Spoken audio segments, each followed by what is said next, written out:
have so much to cover, and it's hard to get it all covered. That's why we're starting right now.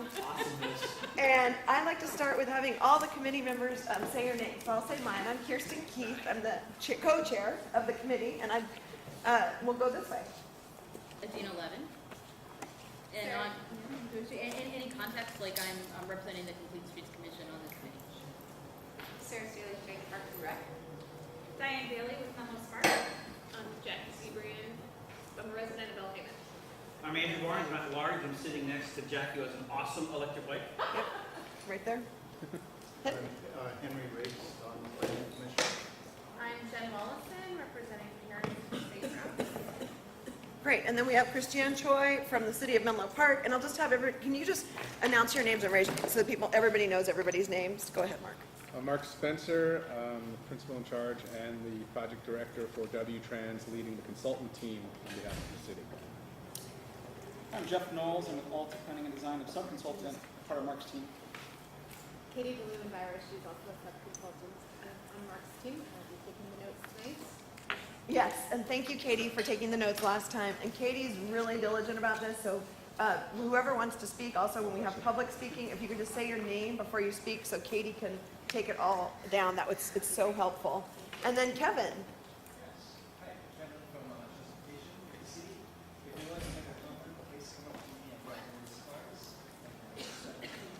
And can we just introduce ourselves in the back too? Nick, Police from W-Trans. Julia Malmo from Diagnosia for Mark's team. Go ahead, Jim. I'm Julie. I live on the other side of that fence. I'm Alexandria Scotian with the city. Great, and I did want to just say there was some confusion last time about these and I wanted to give a shout out to Kevin because Kevin actually sent an email to all of us saying if anybody wants one, he had them available for all of us prior to the last meeting. So thank you, Kevin. Appreciate that. It was in his email to all of us, but so there we have it. Okay, and then we'll go to public comment.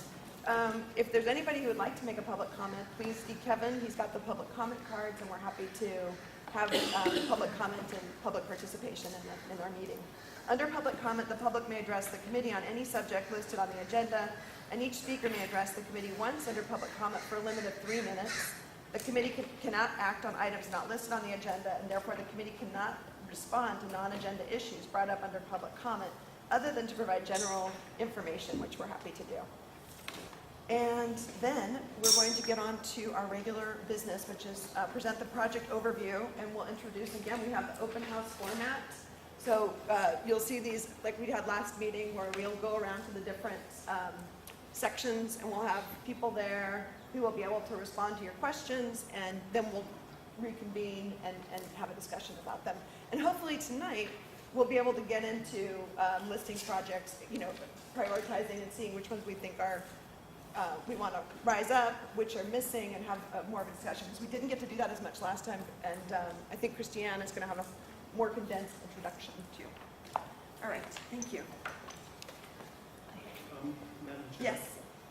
before we start, I'm honestly not sure whether this is an issue or not, but there was an email exchange this afternoon. I'm not sure exactly when, because I got back to the office at 5:30. Which made recommendations about the committee to the entire committee. And so I don't know how that works outside of a public hearing. Okay, we can address that. I did want to note that I also made a committee-wide suggestion for 2 considerations that we might have. If it's more appropriate in terms of the Brown Act, I'd like to at least read my 2 suggestions, unless those who are wiser know that this isn't necessary. Okay, thank you, Henry, for bringing that up. And also, I forgot to mention, if anybody wants to talk, just raise your tent, and that way I'll know, and I'll try and keep track of who raises their tent first. I promise to try and keep track of that. If I don't, please forgive me in advance. But Henry, that's a great question. Christiane, do you want to respond to that? Yeah, so in general, just to avoid any Brown Act violations, I've asked the committee members to email me directly, and then I will share it to the committee that way, so that if there is any kind of there's not going to be a issue with reply all or something like that, where you're discussing items that you're going to need to decide on or consider. So, and that's what we've done with other commissions as well in the past, is if a committee or commission member wanted to notify the rest of the commission, then they do it through staff. Okay, so just to be the devil's advocate, if I wanted to lobby toward a particular decision, I could email it to you and then you would send it and then that would be okay. Yeah, as long as there's no discussion. So you can have the discussion at the meeting about that, but you can't, as long as the people who sent the email then don't get into a discussion with a quorum of the committee members, then there is no Brown Act. Right, so you could send it in and say, oh, I support this issue, but you cannot, and all of us cannot do a reply all. There can never be a reply all. So send it to Christiane, and she'll be the gatekeeper of what goes out and never do a reply all. All right, so Christiane, did you get my email at around 5:30? I just saw it like right before the meeting started. Okay, so is that okay? Yeah, I think that's fine, as long as nobody responds back to your email, you know, so, like, to a reply all, so that then we end up with a quorum of The people. debate, okay. Yeah. All right, very good, thank you. All right, Christiane, do you want to go? Sure. Okay. So again, my name's Christiane Choi.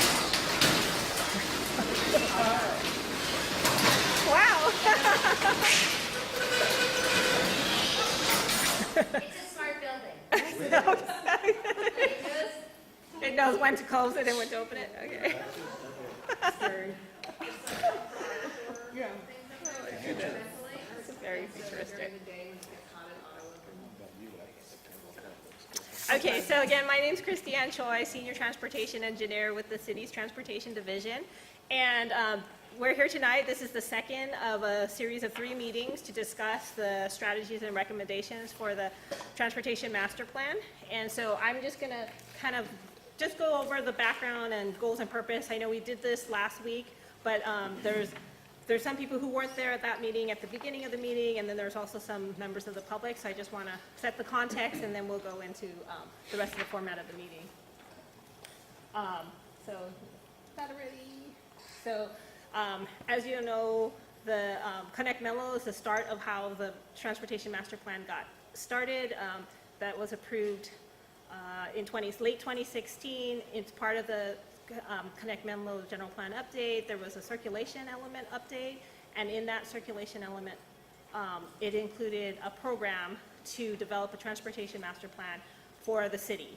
And so that's was kind of rose as the top priority out of the circulation element, so that's why we're here tonight. And so from that transportation master plan, then we would develop a revised transportation impact fee. So the city has a transportation impact fee that new developments need to pay into to help build, to help pay for improvements to the transportation network. So the transportation master plan will have these projects that will then feed into the fee program, and we would develop a new fee that after the adoption would require developers to pay to fund the projects that are in the master plan. And then just a reminder of the 3 goals that we've identified for the master plan. They came from both the Connect Menlo circulation element as well as the climate action plan. They revolve around safety and Vision Zero, eliminating traffic fatalities and reducing non-fatal collisions by 50% by 2040.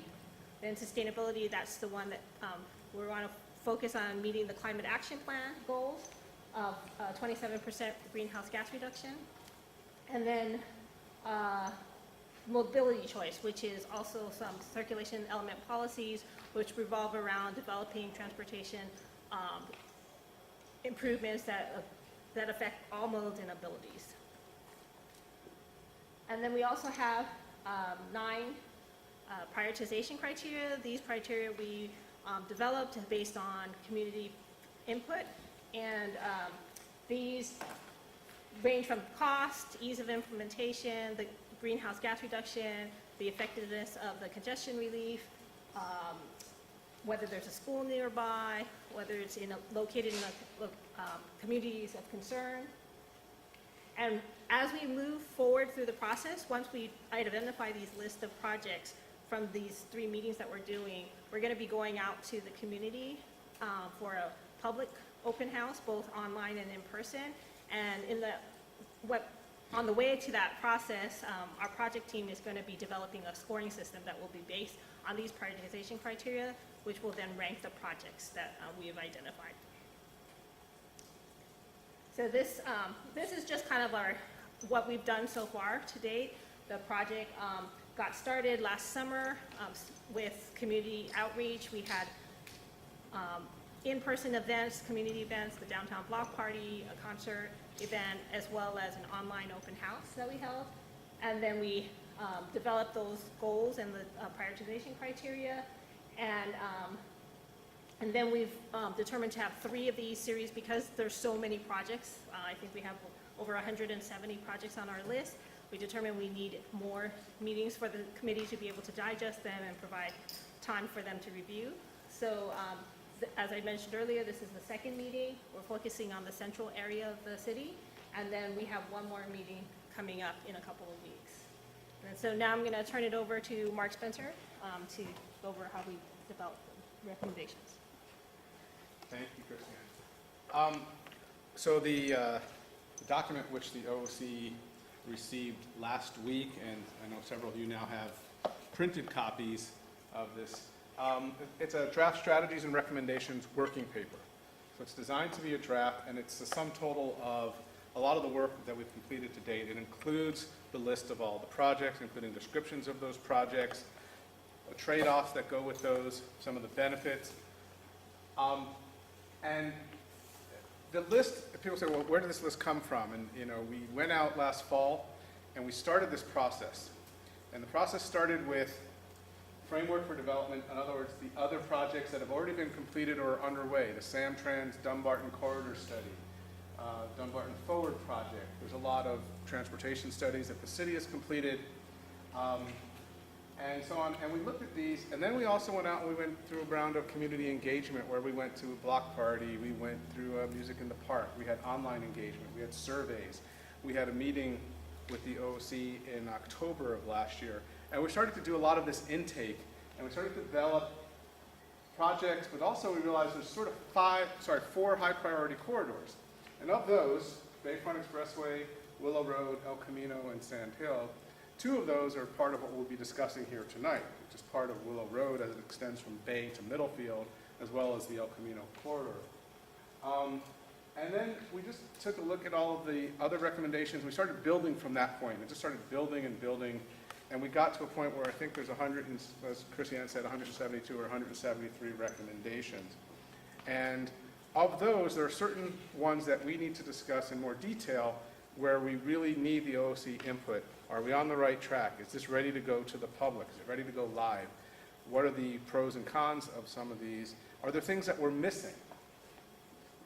In terms of the sub-areas of the city, last Thursday night, we were talking about the north area, or the Bayfront Expressway and the northern part of Willow Road and that corridor. The central area, basically extending between Bay and Middle and covering sort of El Camino and Middlefield Road and through the center of the city. And then at the end of the month, the south area, which is largely also referred to as the Sand Hill Road and that part of the city. We decided to go with an open house style meeting format. I think this worked pretty well last week. That part of the meeting got positive feedback. It allowed for a lot more interaction where as part of the meeting, you actually can view things in more detail at the boards that we've set up, and it gives us a lot of feedback in a more one-on-one fashion with a lot more detail than we can have kind of in a, us presenting something and doing a Q&A kind of format. We want to make sure we actually can leave a little bit more time for that tonight than we did last week so that the value of that can truly be realized before we come back for a discussion. As part of that, though, there's 2 or 3 different opportunities tonight for public input. We want to make sure that it's not just held at the end of the meeting, but there's different places throughout our presentation, our meeting tonight for the public to provide input on anything that they've heard so far in the meeting or things that are coming up in the meeting. So feel free to chime in at that point through our meeting chair, who's here, and that's Kirsten Keith. After we have the open house and the workshop, we're going to come back, and this is a board that we had in the last meeting, but we're bringing it forward to kind of remind, this is what we need the OOC to kind of focus on from our perspective in terms of what we need to take back from this meeting. As you look at the list of projects for the central area of the city, is this list complete? Are there things missing? Are there things on the list that shouldn't even be there? And recognizing that we are not trying to create something that has every single little project, like a traffic calming project or something in the middle of a neighborhood. We're looking at this as a master plan that is to guide the city council in decision making. That's not to say everything is big ticket, big items like a Dumbarton corridor or Dumbarton rail type project, but in the framework of a master plan, is this appropriate to put in there? Are there projects listed that you don't want to move forward or need clarification or refinement? Does the committee agree that these projects should move forward to the next round of community engagement? And that's ultimately what we're trying to do through this part of the process, which is to get us to a point where we can go to the community, present these maps, present the projects.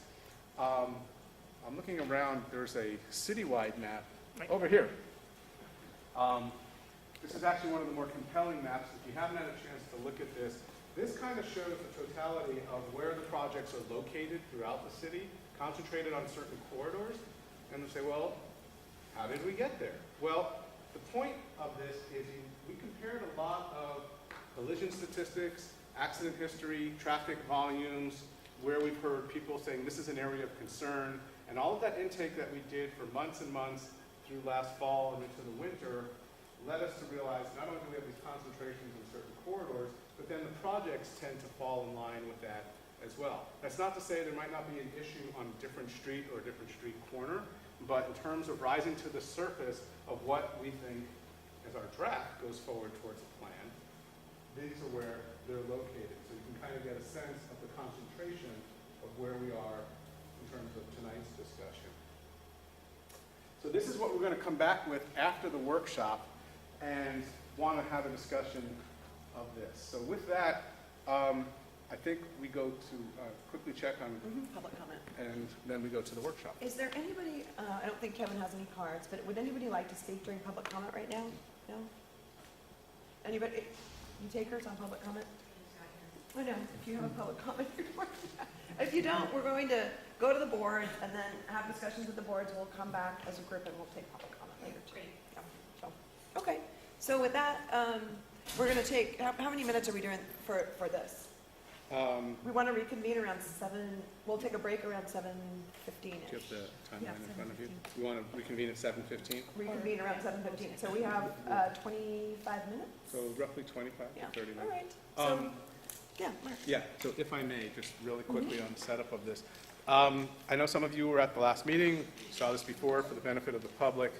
The way the stations are set up are organized that we have a pedestrian network board and a bicycle network board, and Jeff Knowles from Alto will be over there.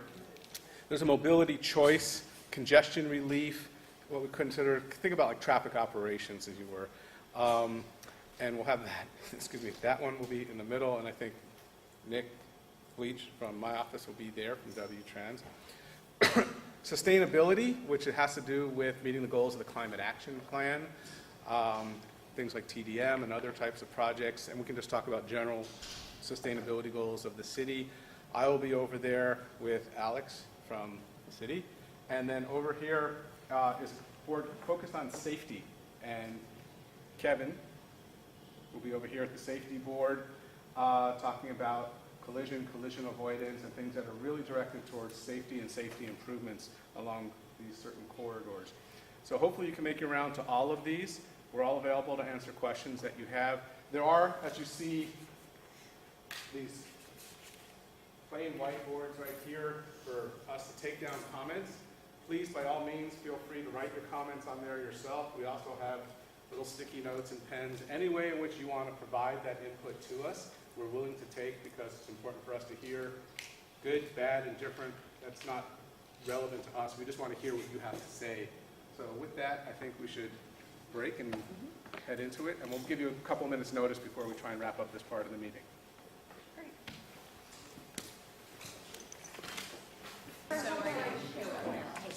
All right, so let's start talking. Jen, I'm going to start with some of the questions that you sent in, just so we can get going. Thanks, everybody, for talking about this. And Adina, thank you wherever you are. And Katie for your email that you sent in, and Andrew for yours, that was sent out to all of us through Christiane Choi. It was a good meeting walking around the room. Did you guys get a lot of your questions answered? Did you think that was a good process? No. Adina, no. Sarah, yes. Jackie? I'm all right. All right. Diane? Okay. All right, so what we want to try and do is have more time for a discussion here. And one thing I wanted to address, because Jen, you asked me about process questions, and I had an opportunity to speak with Jeff after you asked me, and I'm really happy and excited about his answer. That Jen, all of you saw the email she sent. Jeff said that about 80% of those can just be incorporated. So it can be incorporated in, and Jeff will get back to all of us with responses where things are feasible to say it's feasible, and where it's not feasible, or I wouldn't say not feasible, but where there are trade-offs, he'll get back to us all and tell us what the trade-offs are. So I think, Jen, you'd ask, I could spend hours going over this list. Sit here all night. So the good news is that, thank you for sending that in, because Jeff, do you want to speak to that a little bit, what you mentioned to me? Yeah, I think that, I'll have to work with city staff, with Mark's team, WTM's, but certainly we've appreciated all the comments we've received by email, and just giving them a cursory glance, a lot of them seem doable. We'll need to go give a deeper look now to see, is there room on the streets? Let's talk about volumes of traffic and speeds, some of the things that we need to look at. But if it's feasible, I see no reason why we can't add it in, and if not, there should be a reason. Right, why not. with trade-offs, with whether it's removing parking, removing a right turn lane, or whatever it might be. So I think that's super beneficial, and I asked Jeff if he could get those comments back to us, hopefully before the next meeting, which I believe is September 25th, at a place to be determined, but it's September 25th. And Jeff thinks he can probably get back to us all on most of those, which is really useful. So that's the benefit of getting those questions in too, so we can get some answers. Oh, and Jeff, will you share the other tidbit that you told me about meetings? I thought it was interesting. Yeah, Jeff, what you say? Well, I asked about, he said he works in a lot of other cities. Over how many cities? Oh, I've just worked in hundreds of cities. So 100. And what just the level of scrutiny and detail, I really, it's great to see all the level of detail that OOC members have given on these recommendations is really great. A lot of other cities we may meet one time to review recommendations. Yeah. And in those other cities, have you had cities that have had 170 projects?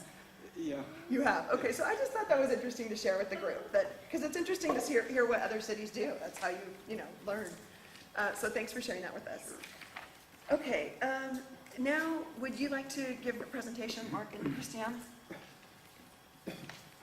as we have our discussion? Okay. So as you see on the boards, there's lots of notes. We realized that our original intent was, we can kind of do a summary and a recap of what we heard for safety or congestion or sustainability. We realized that this doesn't really lend itself to that, but what we're doing is we're going to take all of those boards and all the notes and all the comments that we heard in the past 30, 40 minutes, and they will be incorporated into the meeting minutes. So they will be memorialized within that. And it's not the only chance that people have to provide that comment. If you feel, you know what, I should have wrote this down, I should have added something, I didn't get a chance, or I thought of this after I got home, at any time, email anyone on the OOC, if you're on the OOC, don't email each other. Email Christiane. Yeah, just email Christiane. Yeah, Just email Christiane, Yeah. okay? I will get it to the project team Yes. or whoever. So Christiane's the one point of contact, and she just disseminates everything, whether it's to us, to the OC, whoever it might be. And that can happen at any time. Okay, great. And Henry, I see your tent up, and then Jen. Thank you. And just so the public knows, I think after we take these two comments, I'm gonna go to the public to see if anybody would like to make any comments. All right. Just to follow up on Jeff's response to you about including the emailed suggestions for additional considerations. I don't know if you were a recipient of an email that two of us sent following, a couple of hours later. But actually, At 5:30 or something? yeah, I think it was around like 5:30, so if this will hold out since I'm at 13% value. So one is to provide a test. Is the route in question subject to traffic delays? And the second one is, will the proposed project improve the traffic flow in real time for the impacted areas?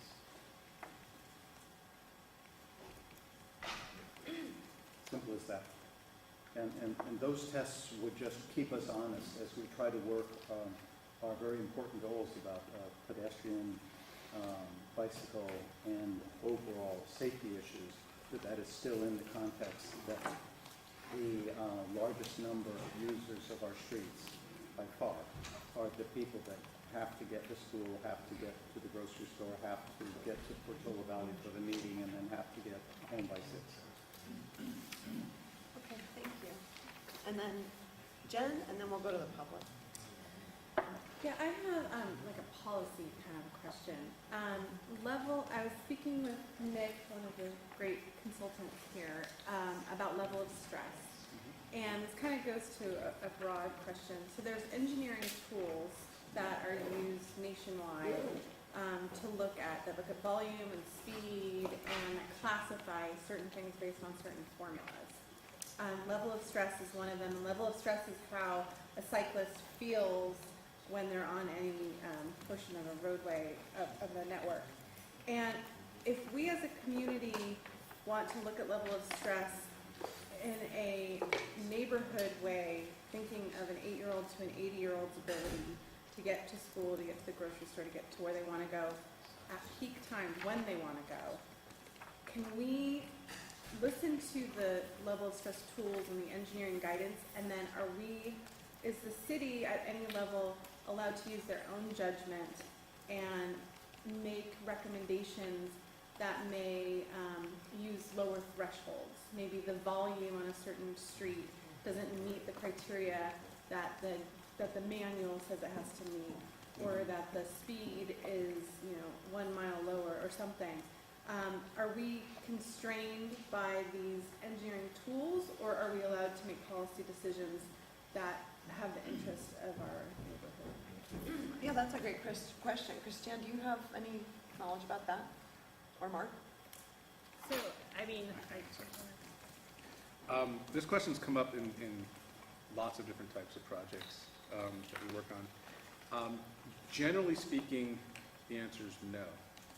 And it's not that we want to be obstructionists, but the reason the standards are set is generally based on safety and unfortunately also liability and risk. So in examples where, say, speed limits have been artificially lowered, someone says, I know the speed limits, and the judgment and the engineering manual say you should set the speed limit at 35 miles an hour, but we want 25 in our neighborhood. If people are going artificially slow because of that sign, it actually can be more of a safety risk than if they're traveling at the prevailing speed of traffic.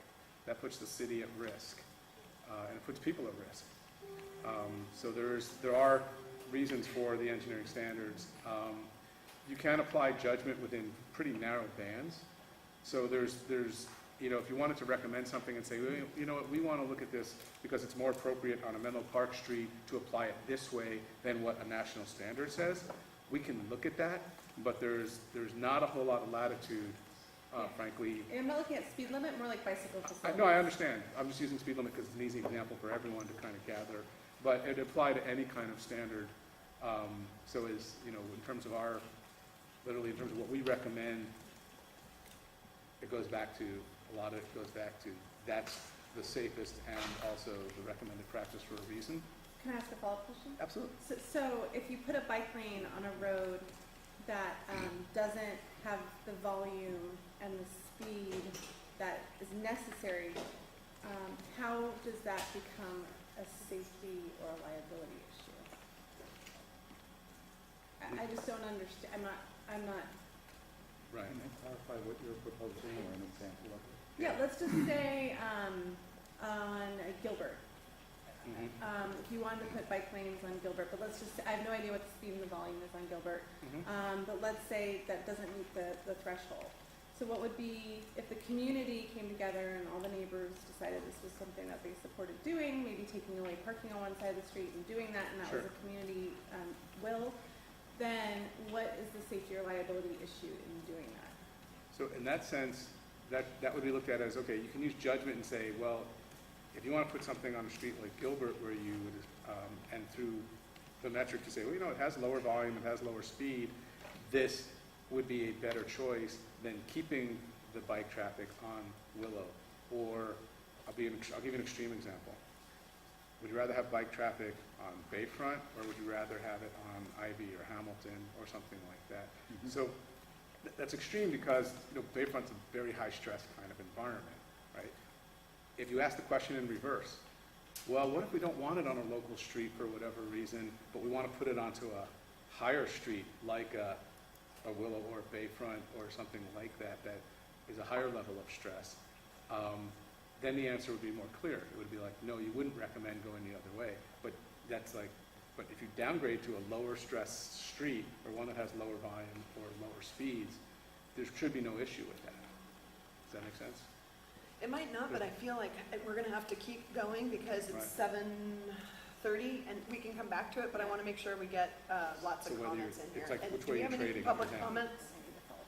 Okay. Okay, if no, oh, yes, Mark. I'm Mark McBurney, and just a couple questions. I have not been following this too closely. I saw this on Nextdoor, and what caught my eye was, I see a recommendation here to take out the medians on Willow Road and add a bus lane. Seems like every turn, last time was the fire department. They want to chop off the medians and so they can bring fire trucks down there more easily. At some point, the city needs to understand this is a residential street with a 25-mile speed limit, the same setbacks, the same stuff as any other R1U area in the city.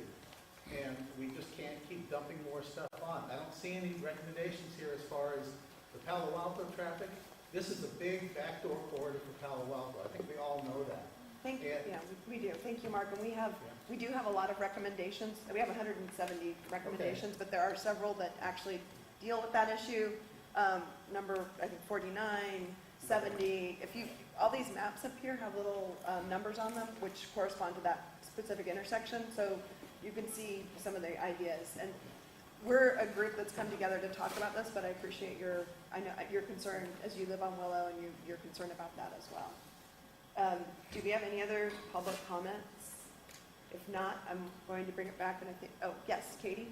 Just make a quick public comment about speed, and I'll fill it in for Yes. Katie Baruzzi. I live on Bay Road. I hear you on it's dangerous to have cars go artificially slowly, but I think that's respectfully kind of backwards. I think we know that speed kills, that your chance of surviving an interaction with a car as a pedestrian or cyclist is infinitely better if the car is going 20 miles an hour or 25 miles an hour than it would be if the car were going 40 or 45 miles an hour, which are the speeds that we see on roads like Middlefield. And so I think the onus is on us to actually backwards design the roads so that people go the speed that we want them to go for safety. That's it. Okay, thank you. Anybody else? Okay, if not, I think Andrew, you had comments that you wanted to make with your, did you give, okay, you gave your. So we'll bring it back here, and if anybody, we can start going through the list, unless anybody wants to. Seriously, we actually have some. That's what I thought. Yeah, we have So more why don't we lists, yeah. start right here with this? Go ahead. So we're going to start with the easy one, just to kind of kick it off and make Oh, sure. Adina, sorry. Go ahead, Adina. Okay. And then we'll do that, sorry. So I'd like to build on what a couple of people have said, and in terms of safety for walking and bicycling, there's kind of a conventional term of 8 to 80, where you want streets to be safe for, younger children and older, kind of frailer road users. And while I understand that there are some like standard methodologies, I think, we would, for routes that people use, we would want that safety to exist, including at that peak time when that child has to get to school. So the idea that you can say, okay, this street is safe for a kid at 2 in the afternoon, well, if it's not safe when that child is trying to go to school, that doesn't achieve the city's goal. So we should figure out how to use our methodologies in order to achieve that goal, including, what Katie said in terms of designing the street for the safety and community purposes we have for that street, which brings me to a comment about using where to use traffic congestion as a preeminent consideration. And there are locations like, like Santa Cruz downtown, a downtown street. We have examples like Castro Street in Mountain View, which used to be 4 lanes and was traffic calm, and now, drivers go very slowly, and you can say, oh, that's congested, it's terrible, we should make it go back to 4 lanes, but it's a really lovely place to be. Or, in a neighborhood street where, it gets a traffic calm where people are walking their dogs and strollers and whatnot, and having cars going fast is not the main goal of that street. So I think we should look at, like on Bayfront, we want to have traffic flowing at a certain level. But for streets that are serving as like commercial streets or neighborhood streets, that is probably not our community's top goal. And if a car is going slowly down Santa Cruz or going slowly down University by downtown, I don't think that is a problem. That, we should look at the other goals as high priority. Okay, thank you, Dana. And I'm going to turn it over here to talk about Willow and Middlefield. Right, so there's actually, we have some boards up here to kind of guide the discussion. And this by no means means that this is the only thing that we can discuss, but there are things that we as a project team certainly want to elicit feedback from all sides of the equation. So Willow and Middlefield is one of those examples. There's also a series of improvements on Willow Road that involve some trade-offs that would be helpful to discuss this evening. There's other projects that are in the mix that potentially warrant discussion if we get to that point. There's also the El Camino Real options, which have been presented, and of course there was the El Camino Real corridor study, and that went through a long and arduous vetting process through council with a council preferred option. And as a reminder, we want feedback. We want to know if there's projects to be added or modified, feasibility, appropriateness, and so forth, whether things should be removed. And again, there'll be one more opportunity for public comment as we continue the discussion throughout the evening. So I'm going to back this up to the first one, which I facetiously called the easy one. But actually, Willow and Middlefield is one of those intersections. There's probably 3 or 4 intersections in the city of Menlo Park that rise to the surface at this level where at some point everything flows through a certain point or a certain node in a location. And in Menlo Park, quite a bit will flow through Willow and Middlefield, not just for the residents here in the city, but as was properly noted, whether you're from Palo Alto, whether you're from Atherton, whether you're from Redwood City, think about what Middlefield Road is servicing. Think about what Willow Road services. And because of that, there's a lot of challenges that go with that. And as it collects all of that from all sides, and the fact that we've got residential so close by that has strong pedestrian and bicycle needs, it adds to the challenges. So the traffic congestion clearly has been mounting and growing, and we recognize that. And in Connect Menlo, there's actually recommendations to try and alleviate some of that traffic congestion. There are also issues of pedestrian and bicycle connectivity, and there's limited right-of-way that allow us or don't allow us to try and look at how much can we change within the existing right-of-way. Several alternatives were evaluated and is documented in the working paper.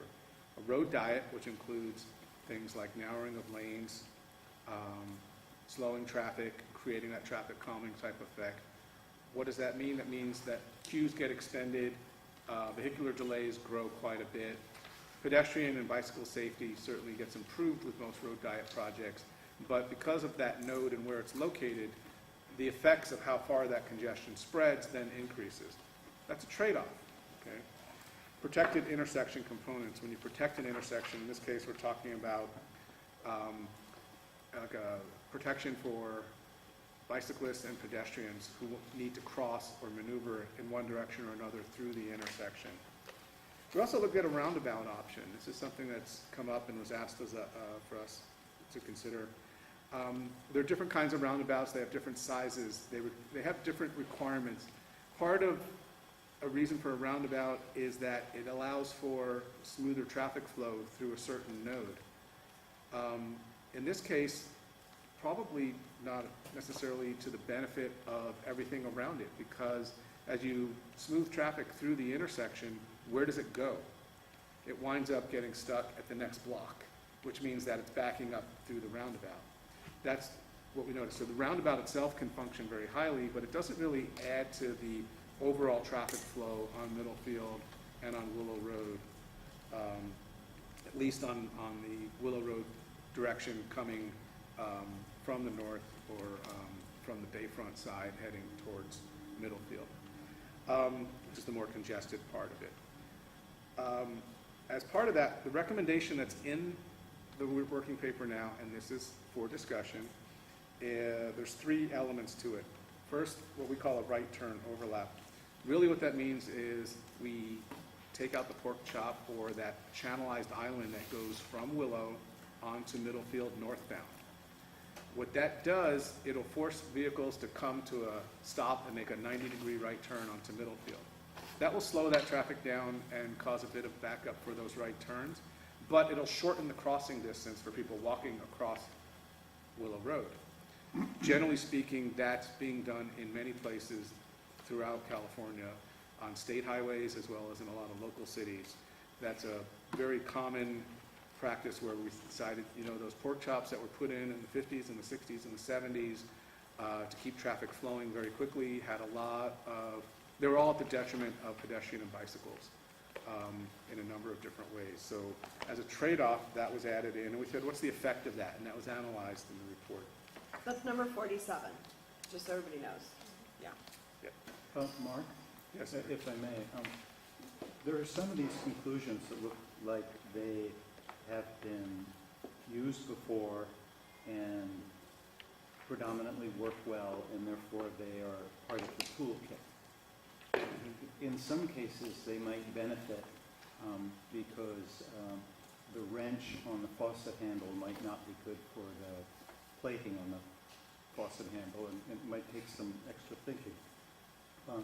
With a pork chop, it can be established a safety zone. In other words, stop on the crosswalk, on the pork chop, meaning that you've only had to cross 2 lanes, not all 3, which if you remove the pork chop, you have to cross 3 lanes. And I'm just talking about the westbound traffic. An alternative would be that the pork chop to the main curb or the corner has its own signal, and it's a highly responsive signal, meaning that if a pedestrian gets there and there are 6 BMWs all planning to go through there at 27 miles an hour, you press the button, it goes yellow, red, you walk. There's a short interval, maybe 3 seconds, 5 seconds, and then it's clear again. That allows the flow and yet answers the core problem, which is the safety and the distance. So I would recommend that we, in some cases, think beyond the toolbox and how we might address our own situations. For example, I was speaking with one of the team about the Ravenswood to Ringwood shuffle. The idea of simplifying those intersections to make it easier for pedestrians overlooks the key problem there, which is that Ravenswood-Ringwood is the key way to get from downtown Menlo Park to 101. Certainly for southbound, and certainly for those of us who live in the neighborhood, like Katie and I, we're not going to take Marsh Road to get home. And we're certainly not going to take Willow. And we do want to be responsive to the residents, whether it's the 15,000 of the 30,000 that are using that roadway every day, or whether it's the 300 that live on the neighborhoods along Bay Road. That isn't an intersection or a dual intersection that needs conventional toolbox responses. It needs to be formalized as a simple cross by rerouting through SRI, and SRI is aware of the problem and initially was not negative about it either. So I would just encourage that we're open to what you might call custom or specific responses. Yeah. So on that, sorry if I may, what Henry's referring to is one of the appendices in the working paper is a toolkit. And that toolkit kind of shows examples of what does a bike box look like, what does a channelized right turn look like, what is, all these different types of treatments that are being recommended. Adding to the toolkit is certainly a good recommendation, and things to think outside the box. It doesn't necessarily mean that this is the only thing that we can look at. So that, like you talked about the Ravenswood to Ringwood to Bay, and how do we deal with that conundrum, whether through SRI or through MA or whatever it might be. Obviously not through the high school, but so point taken for sure on that. Yeah. I wanted to continue just a little bit on Willow Middlefield so that we can then get into that discussion of the trade-offs. I want to hear also from Adina. Okay. Yeah, Adina, I know you're coming up while Henry was talking. Yeah. So the wide radius turn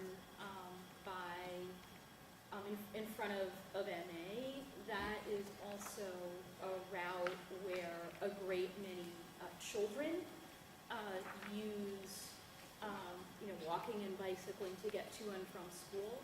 And also some of our traffic challenges at Willow and Middlefield, there's a lot of commuters who use that area that also have access to Caltrain, but may not feel safe, going to and from the train, but especially the school kids. So I think that looking at the safety of commuters who are not driving, as well as looking at the safety of school children, I think really support looking at the solutions that would, of course, not cause mile-long traffic backups, but would also bolster that safety. Right, I think that fits right in with what I'm suggesting. Mark? So part of the Willow Middlefield recommendation as it stands now also is we call a bike box extension. It's actually protection for bicyclists, but it's on northbound Middlefield as it approaches the intersection, and admittedly doesn't address some of the bike maneuverability and some of the traffic weaving that happens on northbound Middlefield between Woodland and Willow. So there's additional challenges within there. I'll just chime in there too.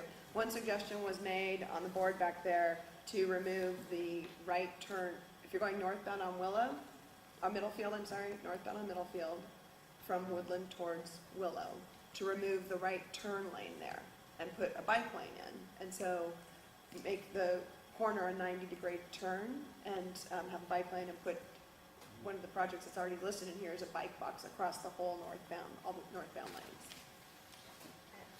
So before we get to the next part of this. At Middlefield and Willow, yeah. It's one of, Jeff, what number was that one, please? 47, was it? Or 70. Here. 47. Yeah, 47 and 70 kind of dovetail into each other. So 47 is what I'm describing right now. Project 70 is the traffic signal at Woodland.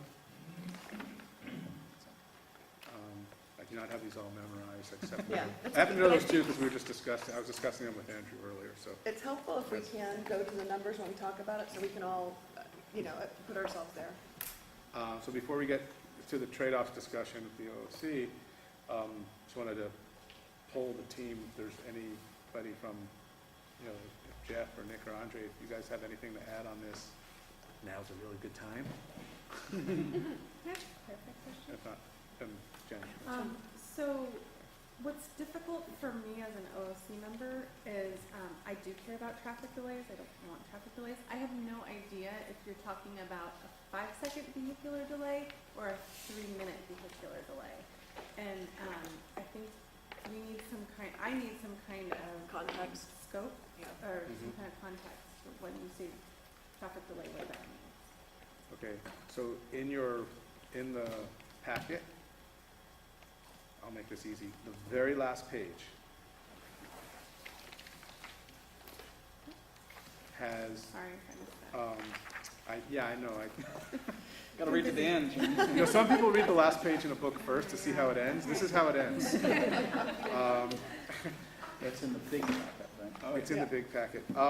This table has some of the trade-offs analytically that show the pluses and minuses in terms of delays. Maybe you can hold up the table so everybody can see what you're talking about too. So it looks like this. It's the last page of the working if you- paper. It's in It's like appendix. size 2 font, that one? Yeah. The little, right. And then 2.5, literally but point taken. The last page of the booklet, if you have the booklet. It's Appendix E of the working paper. Yeah, it's really hard. And if you follow, it's right in the middle. It's actually the biggest section where it talks about what comes out of Connect Menlo, and then what certain improvements are, and then how things change. And this is just from a delay perspective. There's other backup that we've looked at as part of this, but philosophically and also analytically, we know from correspondence that's come in previously from the OOC, there's different schools of thought. We heard that from the community as well. This is a difficult location to try and prioritize both vehicular traffic as well as pedestrian and bicycle safety. And it's not just the intersection. You have to look at the approaches, the median that is there. What's the functionality? Can that be repurposed for some reason on Willow Road? Everything comes at a trade-off. If you fix this, then something else might move in another direction. But I think it would be helpful for us to hear from the OOC in terms of guidance, in terms of, is this recommendation as it stands now on the right track? Should we be rethinking this in a totally different direction? And so on. Yeah, and if you want to put your tent up, So- Andrew, I'm happy to call on you. Through the chair, I let's. saw your hand go up. Thank you. So as it relates to 47, 69, and 70, grouping those three together, because what they represent is the space between Woodland to Willow on Middlefield. And those three really need to run together. And related to the recommendations that are in here, I have some graphics which call out some of the challenges that are the current conditions, and then we can bounce them against this. So if it's permissible, I'd like to pull up a couple slides and give a context to what the current conditions are. Yeah, I think it's In that helpful to intersection. see visually for everybody. Okay. Yeah. Just to give you an idea of Christiana lined it up. what's happening there, so we can understand that. And as a point of reference, this is consistent with the email you sent earlier today? This is exactly that, and the slides are specifically from that deck. One's PDF, one's PowerPoint. And if you want, we have a pointer, or you can. I'll be, yeah, actually, I'll go with that. Okay. This is something we presented to the Complete Streets Commission. Right, this Yeah, is, This is something that was previously presented to Complete Streets Commission. if you go to the next slide. Next, let me just So what we have is the convergence of every, so many flows going to the southeast corner of Middlefield and Willow. And so this slide shows what it looks like for a bicyclist to get to this corner. In the red was the route number 1, which is where a bicyclist coming from, within the Willows is going along Clover and coming up the wrong way up Willow Road, which often happens with bicyclists. So they're coming up the wrong side to get to that southeast corner. That's illustrated in red. That's one option. The other option is as you come along the yellow here, you're either coming from Woodland or coming up Baywood, and you've got a couple of options. You go the wrong way on the service road, and then come through the wrong way on the parking lot, or you go the wrong way behind Willow Market and go the wrong way in the parking lot, or you go the wrong way through there in the new development, through the ADA ramp the wrong way, and come back up the wrong way on Willow Road. So you've got those yellow options, the red options, or if you're fearless enough, you find yourself coming in front of that parcel, which is vacant, but which we built on, and trying to navigate along Middlefield, which is getting merged into coming from Palo Alto, and you're coming in front of the vacant lot, plus Willow Market, plus that corner there where cars are turning in front of you. And the challenge is the bike box that is suggested for these 2 lanes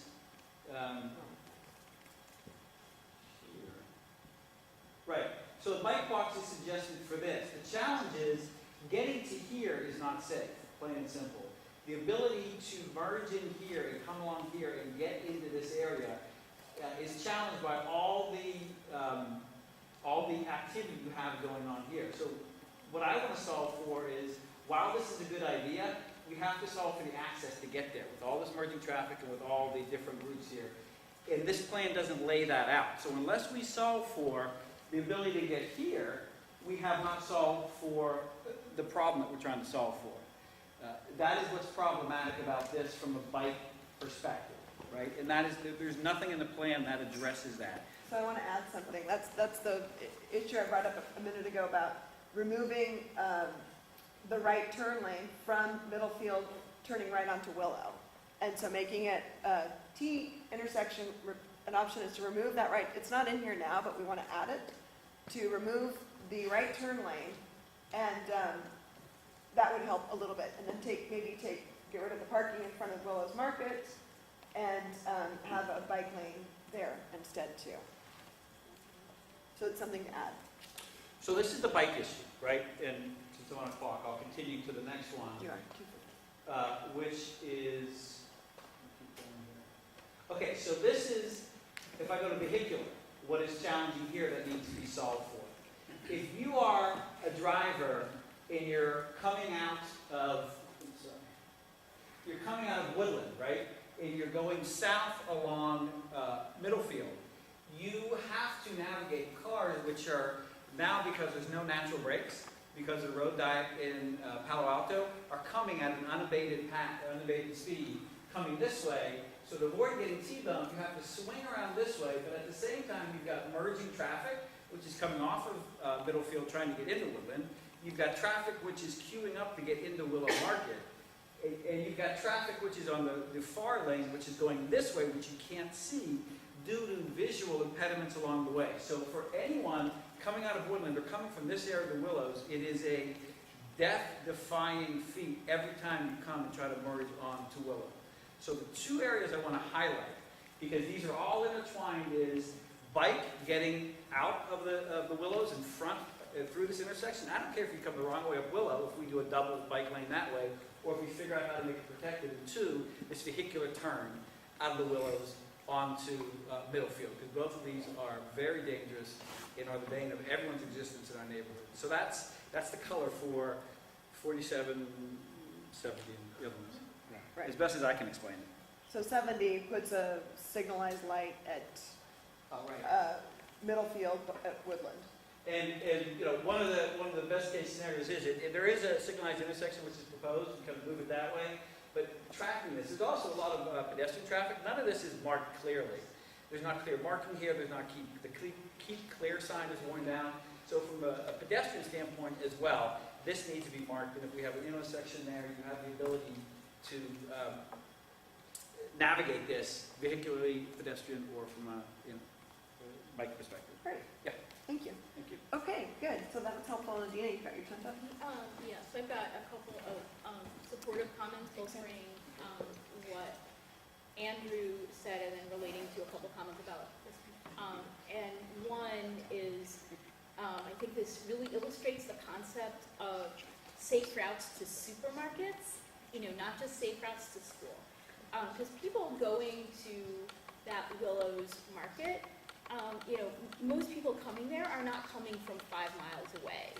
This is not like a Costco that has this, huge catchment area. Most of the people, yeah. It's a great picture of the Let's market. get that in the next A OOC meeting. lot of the people coming there to get like some, deli for dinner are coming from half a mile away, and so on.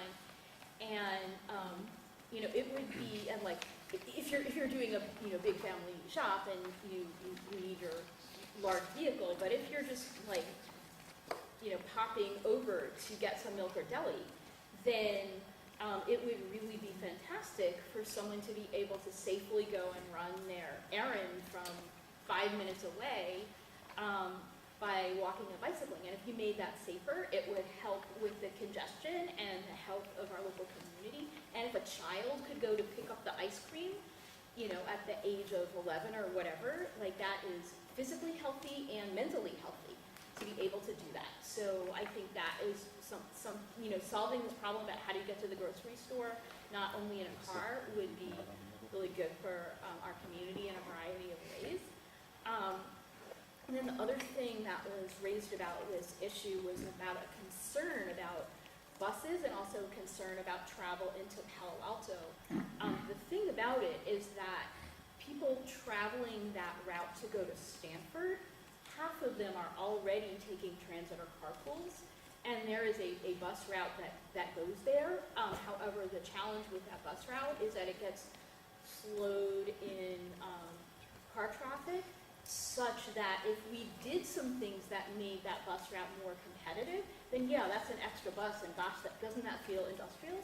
But one bus might have 40 people on it if it's full, and they do get quite a lot of people at peak hour. So the more people that we can get using the bus by having it be competitive, that's fewer cars and that's less traffic that's impacting our neighborhood. So I would encourage us to think about those two sets of things. Good. Jen, and then Andrew, Oh, I'm sorry. okay, good. Jen? Yeah, I appreciate the comments that have previously been made.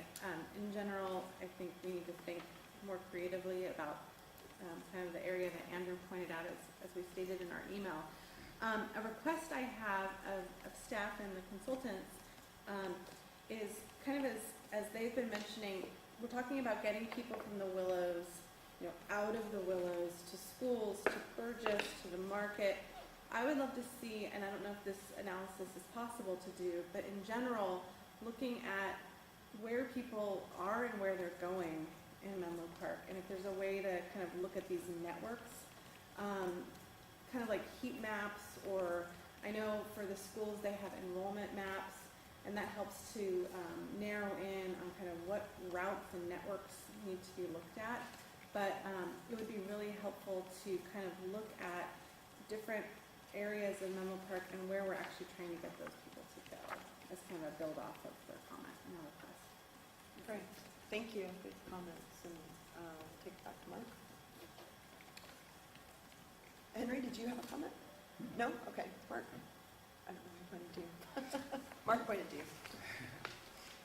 Okay. Yeah. Okay. Another part of the challenges that we've been looking at in this part of the city has to do with trade-offs on Willow Road itself. Probably the biggest challenge on Willow Road, as we've all faced, is we recognize, yes, it's congested, it's very difficult to move through, particularly in peak hours, and particularly in the afternoon, getting out of town.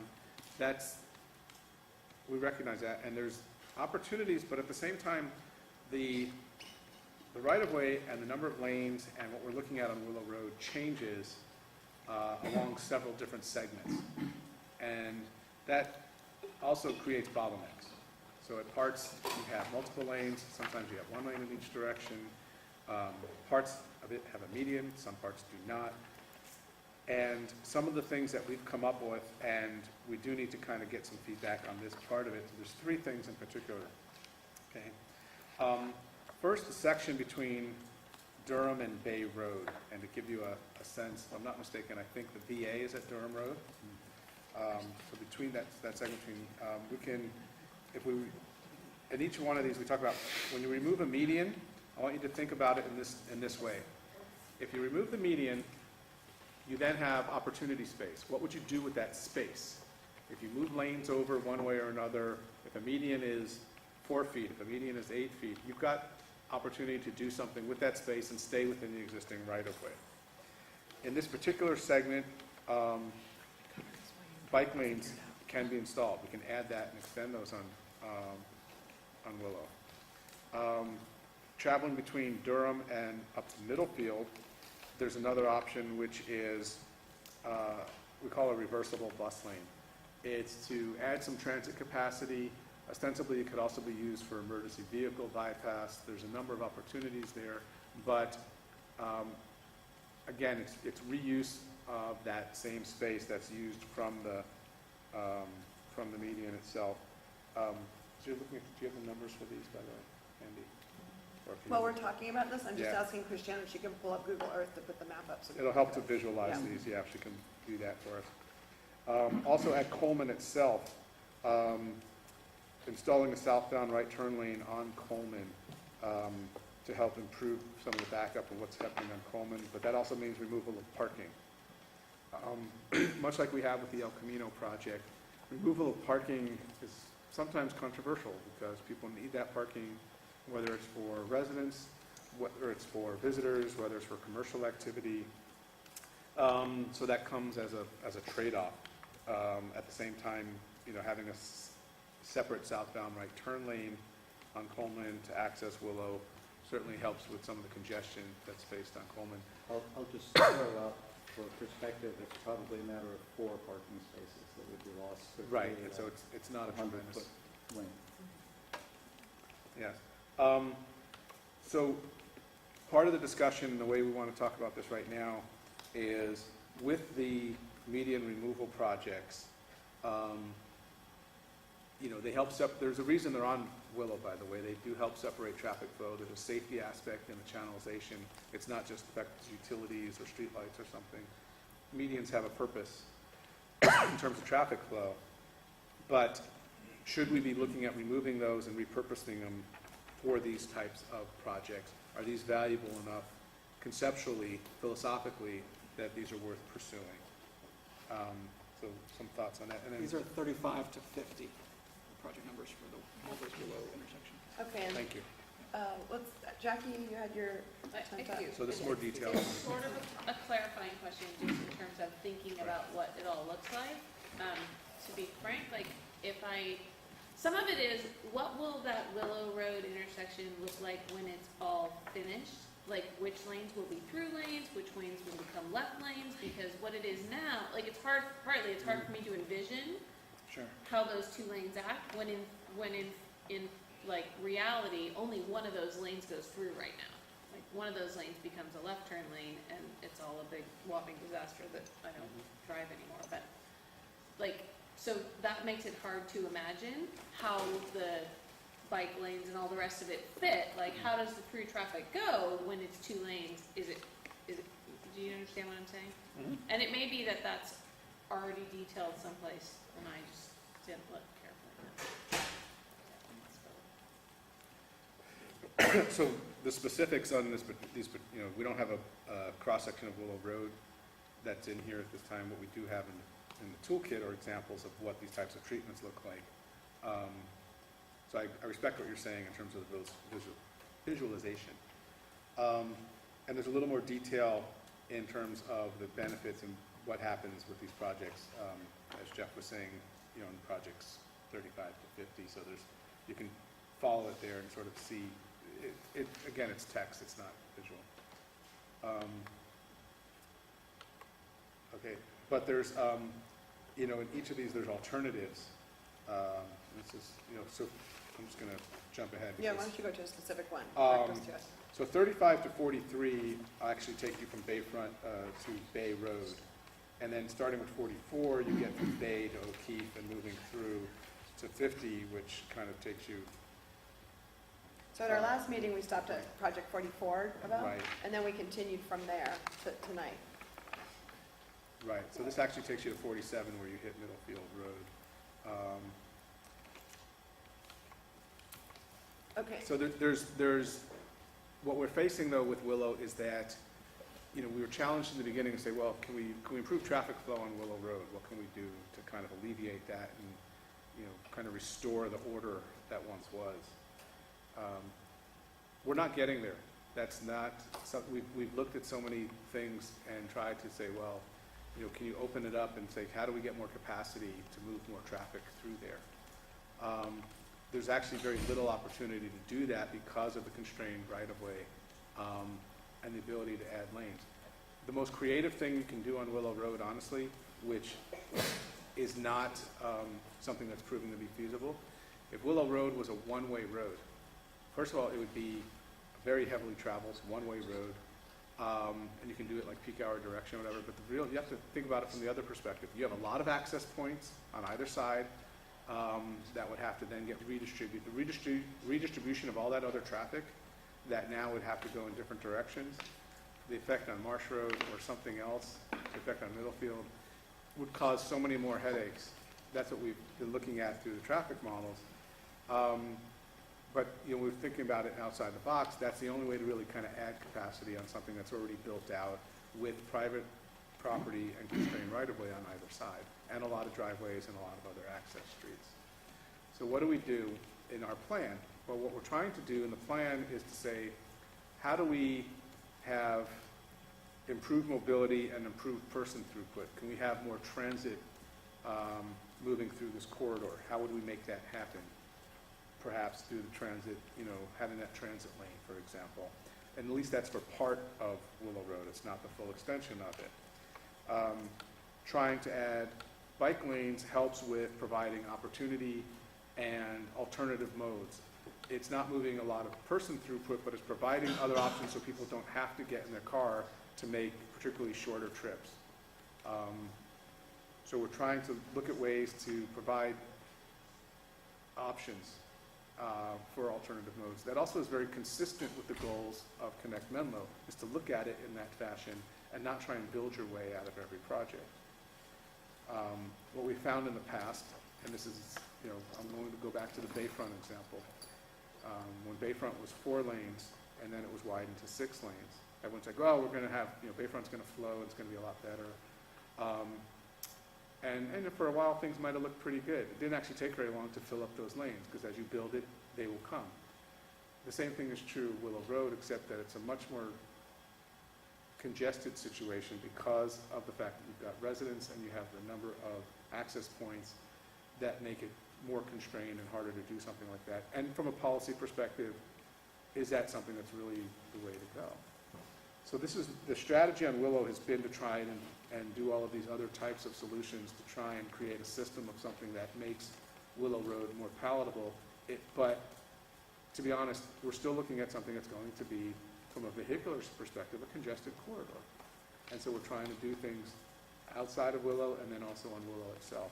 Okay, let's take a couple So, comments. Jen, and then Henry, and then Adina, and Andrew. Yeah, Mark, I think you really set up the point that congestion isn't going away. And Mr. McBurney, you made the point that Willow Road is still a neighborhood street. And so I'm going to go through those 3 things that were up on the screen. Number 1. Do you want us to circle into an intersection? The 3 things about Willow Road. So the first was whether what should happen with the median between Bay Durham Road and Bay. and Durham. That should definitely be a bike lane. We just built a Willow One. We're building a Willow One underpass to allow bikes to travel, and that is a major gap in the network. So that should clearly be a bike lane there instead of a median. I'm gonna go to the And, third one. That was number, That was the first thing on the list, the Durham to Bay, Right. install the bike lanes, yes. The third thing. I will- totally need a visual. I can we put the need to see visual that. back up It's instead of the, between 101, between Just the have the- oil change. let's keep Google Earth and the up. VA. I need a satellite. yeah, we need Between the Google oil Earth change up and and the not VA, that. there's no bike lane. Um, The third thing, Willow Road in Coleman, this is like, no. I don't like the idea of adding a right turn lane on Coleman. This is a major safe routes to school thoroughfare on Coleman, and adding a lane to have cars make a right turn will make the interaction between the bikes and the cars more dangerous. I also think what's missing is more treatment on Coleman between Willow and the county line. And we've emailed in some recommendations on what to do with Coleman, and this is one of the areas that I think it doesn't meet your speed and volume criteria, but that it needs to be addressed. And if you're gonna remove parking at all, it should be for safety and bike lanes, not for car access. And then the middle one on the reversible bike lane, I need to have more information about this and how people are gonna be able to access that bus lane and how that is even gonna work, and if the parking is gonna remain or the bike lane is gonna remain. I think we need more details for that. That's my feedback. So just for reference, really quickly, just if you want more detail on following the list of projects. So the first one, Willow between Durham and Bay, project 44. And just a little bit more descriptive in there. Willow and Coleman is 45. Let's see, here in a second. Excuse me. Okay. And 48 is the reversible bus lane. So the way the bus lane would work, by the way, because it would start right at Middlefield. Basically, buses would be able to turn from Middlefield. Let's say if you're coming from that side, you would turn directly into the bus lane. But the bus would have to merge into mainstream Willow traffic just before it hits Durham in that intersection. So that as it passes through past the VA, and that's going in the eastbound direction on Willow. Similarly, you'd have to buses would merge into it. So think of it in the way I visualize it. Is you have this dedicated lane, it's likely in the middle, it's reversible, and it's marked as such or signed as such. The example, which is difficult, there's the only other one I know of right off the top of my head is in the city of Santa Clara has a reversible lane on a city street. There are other examples that are used on higher capacity roadways, freeways, things like that. Not the Golden Gate Bridge, but that is the type of treatment we're talking about. But you could do that on a city street, but you have to have controlled access for it and signage to show which way the direction's going at certain hours of the day. It adds a little bit of transit capacity to move things through in a peak hour direction. And you would do that for transit. You could ostensibly do that. I probably wouldn't recommend it, but you could do it for like carpools and high occupancy vehicles as well. You could sort of set a standard. But that becomes an enforcement issue also on how you manage that. So it's an opportunity to just have more person throughput for that part of Willow Do you Road. still have the parking on the bike lanes? If you remove the median, There's some areas where you would have to remove parking. Yeah, you'd but have to you lose some keep the parking. bike. You could keep the bike lanes. yeah. Or it could be a trade-off where determine what's, but, Christina, can you speak louder so we can all hear you? so, but physically you can remove parking and still Right. keep the bike lanes and put the So reversible. the class 2 bike lanes remain, by the way this is envisioned right now. All right, now we'll go to Henry, followed by Adina. Thanks. Well, so many ideas, but then that's the idea here. We're getting into the weeds on this stuff, but better now than after it's built.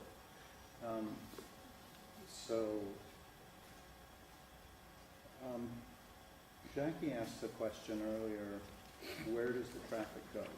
We were talking about congestion on Willow at the beginning of the discussion. I think we have to keep that as primary, and that has to be part of each proposal, particularly any proposal that affects traffic flow on, I'll misuse the terms, but I'm going to call it an artery. In my case, by an artery, I mean a pathway that is not solely for the use of the neighborhood.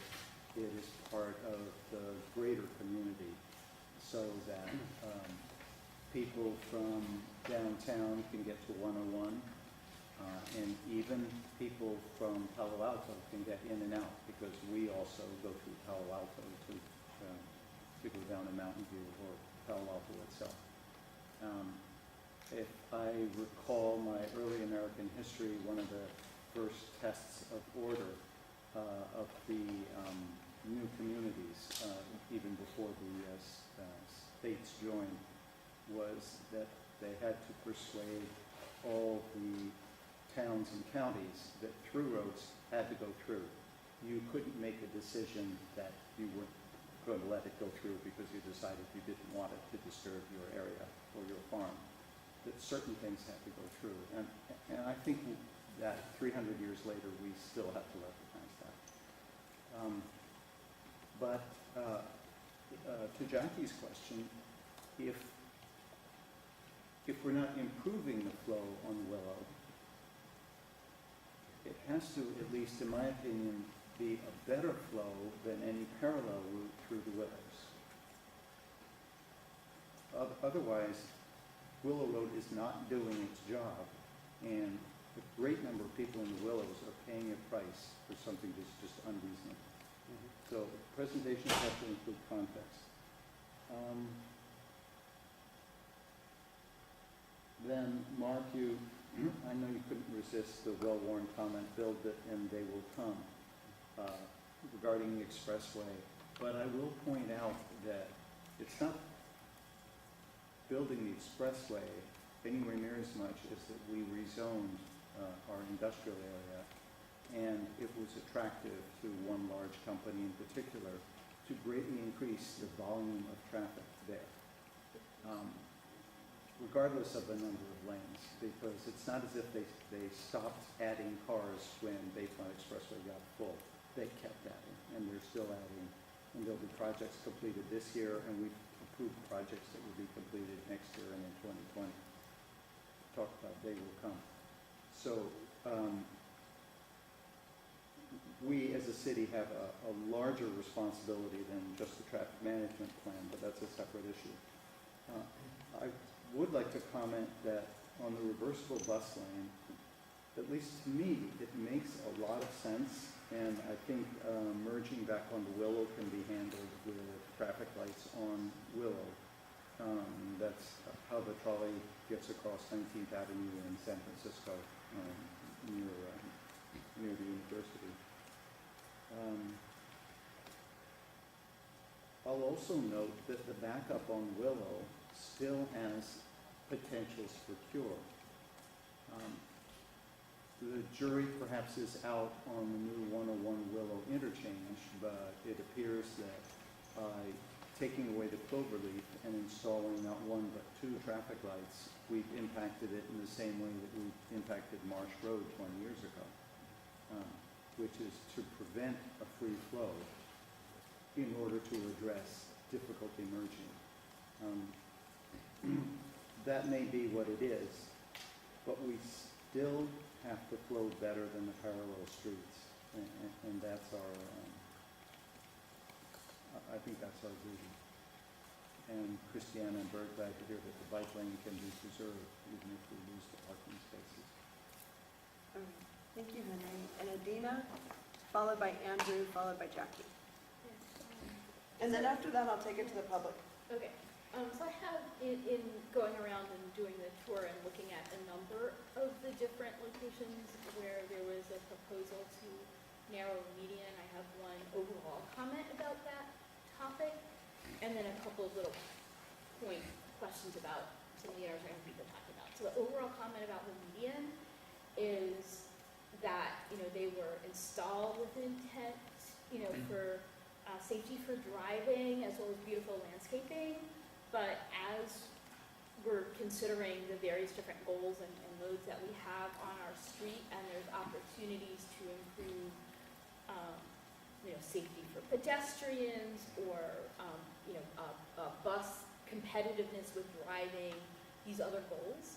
I think that overall the goal should be especially safety for our people as opposed to larger landscaping in a median.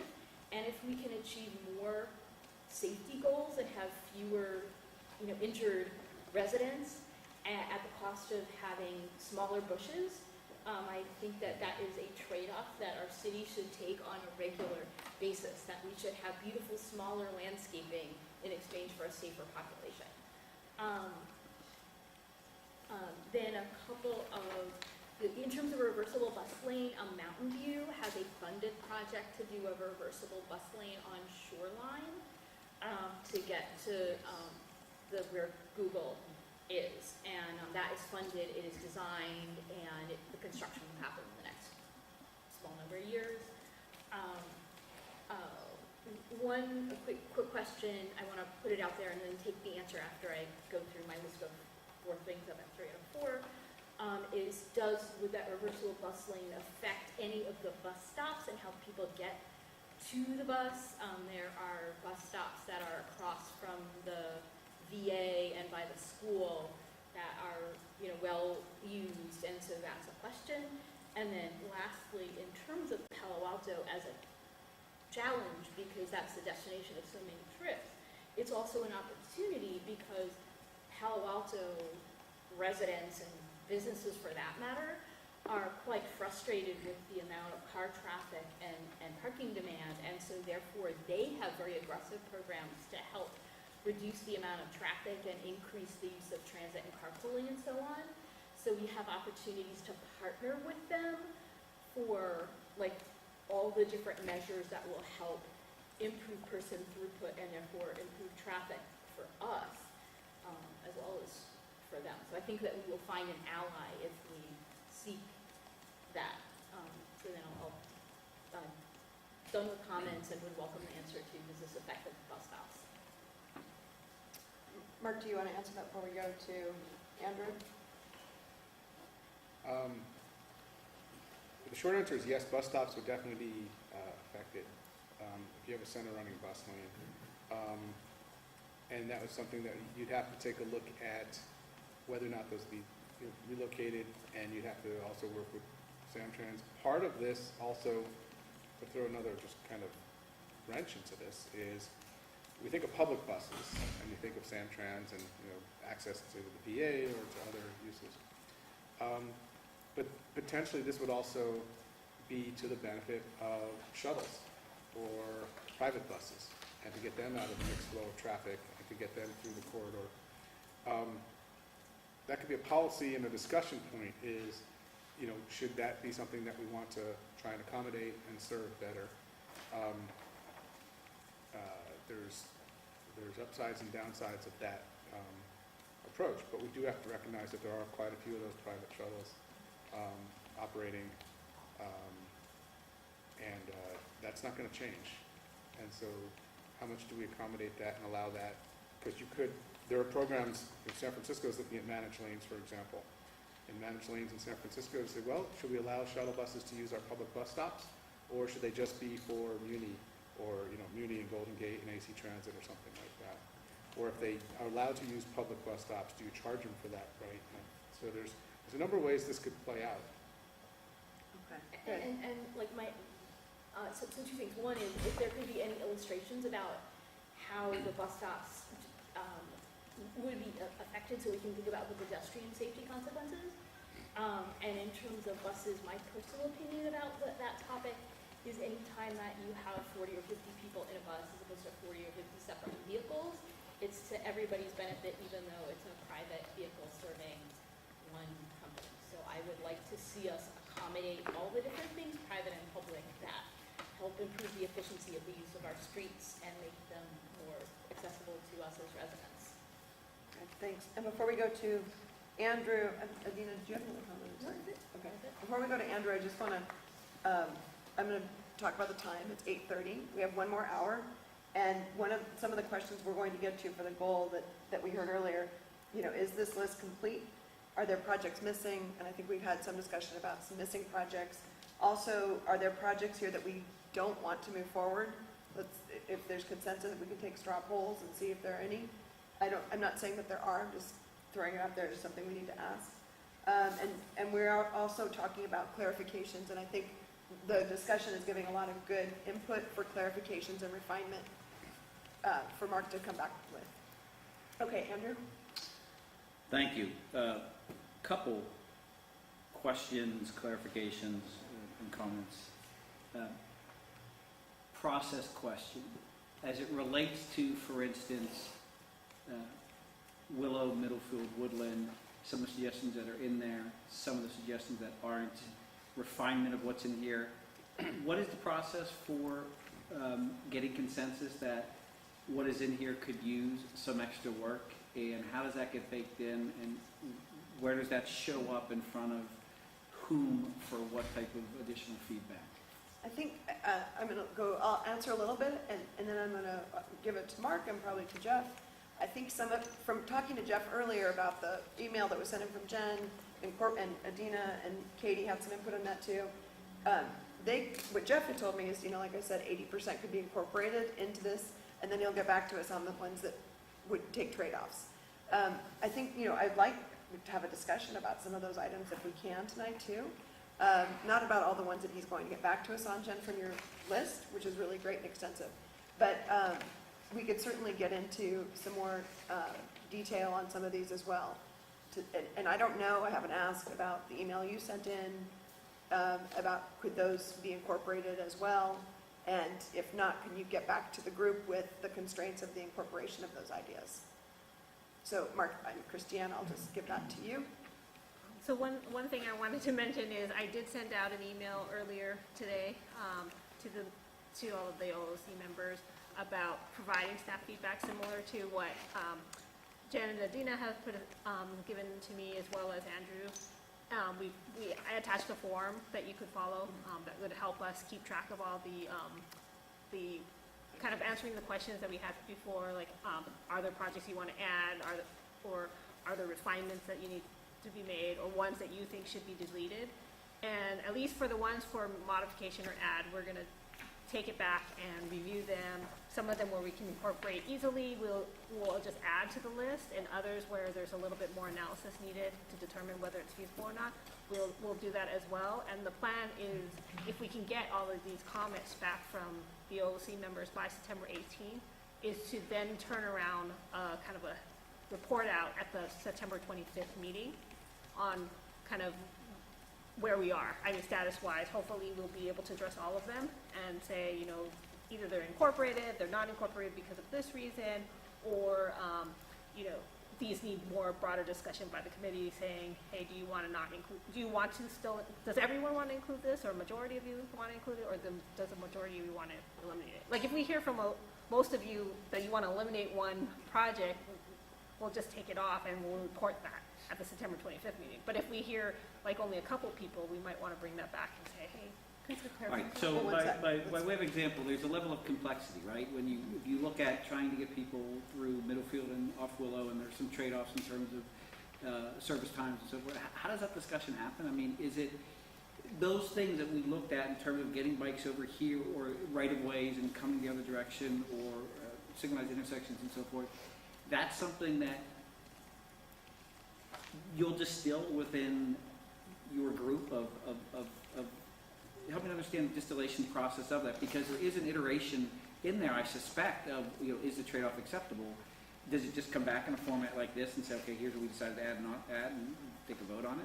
Yeah, I think we're going to have to, so some of that you suggested for Willow and Middlefield, we have gone through some of those processes. There might be some others that we can look at and check to see if those have also been considered. I know some of them we have considered and are not necessarily included for a variety of reasons. So I think we're going to have to, it'll be this iterative process where our hope is to provide you kind of a summary table that tells you hey, all these were incorporated, these are the ones were not, and this is why. And then we can have And a then you can have discussion that about it. discussion If I at get that 100 people to time. write emails, it becomes a Hunger Games. I mean, it's a community input thing as well, so if So, enough so at people this stage, say we're trying to what get the they want committee it. members to come in and give me the feedback so that by September 18th, we have enough time before the September 25th meeting.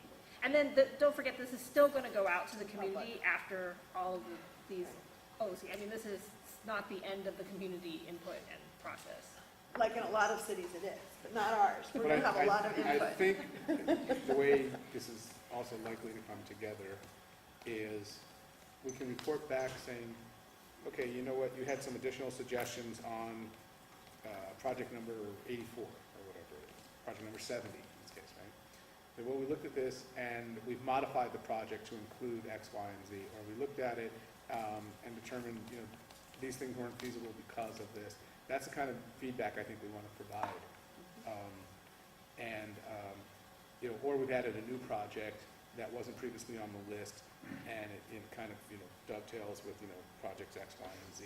That kind of feedback is what we want to be able to bring back to you.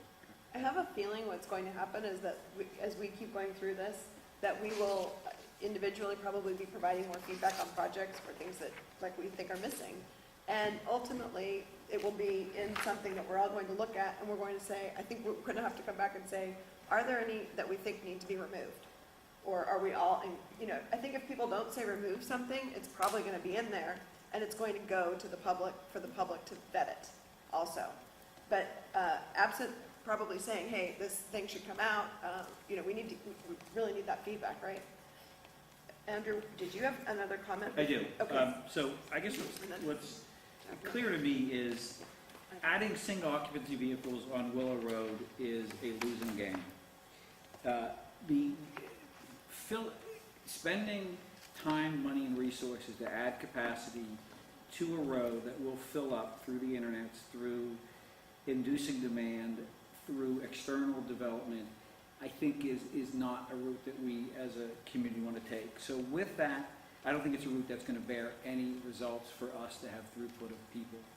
So with that in mind, You mean throughput of people. Cars. I Right. thought you meant cars. If you have one bus and that bus now has 20 people instead of 10 people, Well, I'm talking about buses. I'm talking about single occupancy Yeah. vehicles. right, got it. Adding any I got type confused of too. mechanisms which do that will be not an accretive benefit to this community in terms of throughput of people.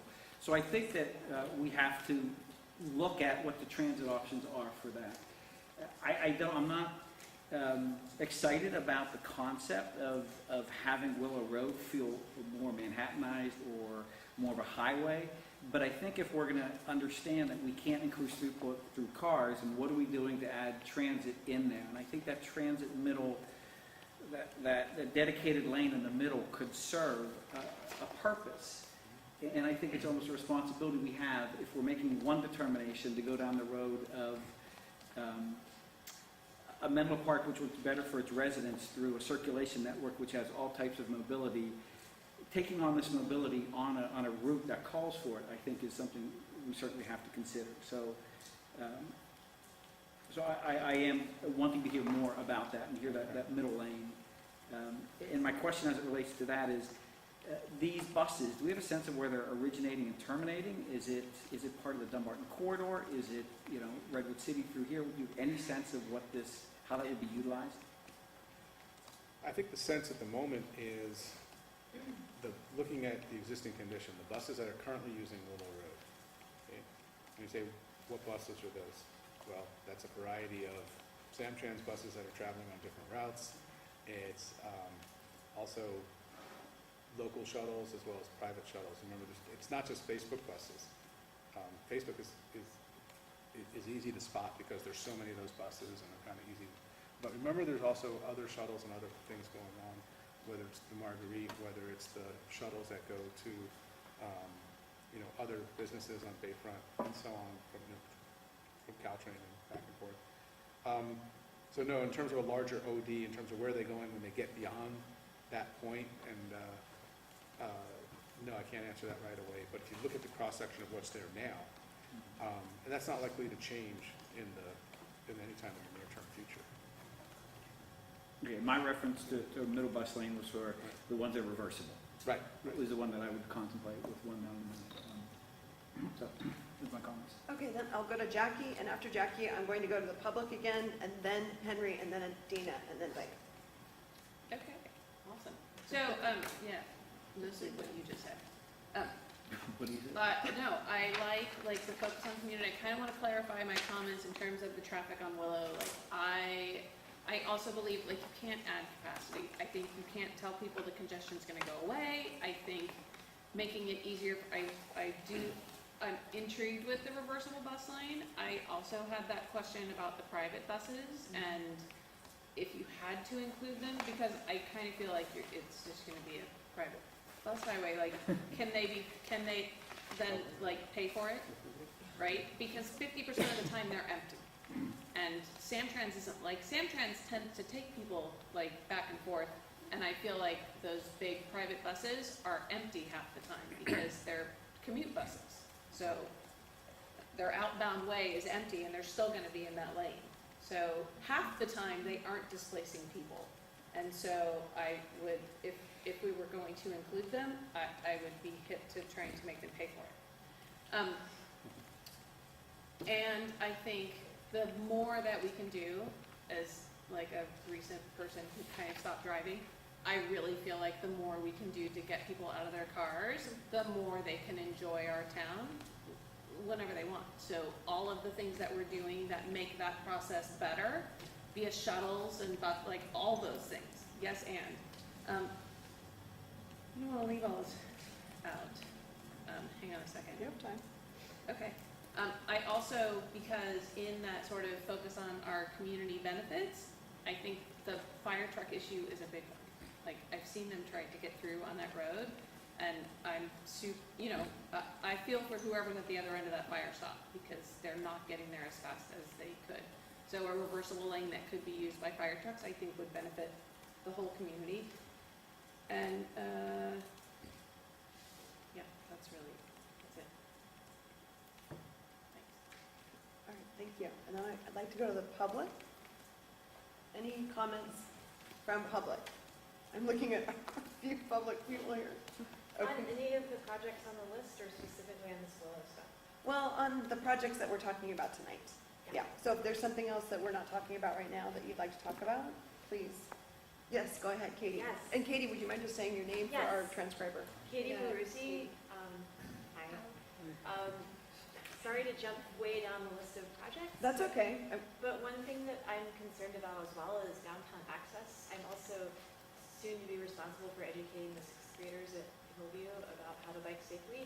And I know some of their patterns. And there's a big gap in connectivity right now in downtown that is not resolved by this plan. So right now what we have is a bike lane that students can use that ends at Crane and Oak Grove. And students need to continue to go to Hillview, and then they need to come back. And so there's a gap between Crane Avenue in downtown and the end of downtown by Pete's, where Santa Cruz turns into like a nice thoroughfare where people can bike and walk. So like Santa Cruz and University? Basically, between Santa Cruz and University What and number Santa is that, Cruz Mark? and Crane, we have a gap in connectivity. And I didn't see plans for bike facilities on either Santa Cruz Ave downtown or on Santa Cruz or on Oak Grove between Crane and University, or on, so basically we need to fix that gap. This is actually something that Mayor Otaki noticed when we were biking along those routes with kids. He was like, wow, there's this hole here that exists. So, And the gap, again, just, I think it's probably around number 111 or 112. yeah, exactly. In our And projects. basically, there's just nothing on, I keep looking through here thinking there's gonna be something. But There's Santa just Cruz not. Avenue, So, yeah, and there are options here. There are two things that you need to know about this stuff. One is that the kids are not just going through town to get to and from school. They're also pouring into town after school to patronize downtown establishments. They're not driving. We don't want them driving. That would be like terrifying. Like they're driving their bikes badly enough. But they are there and they're coming. And right now they're riding on sidewalks and they're doing all kinds of crazy stuff. So acknowledging that 400 kids each day bike to and from Hillview. And many of them are coming through town. Let's figure that out. And that's not even including the high school kids that are coming from the west side of the road. Right.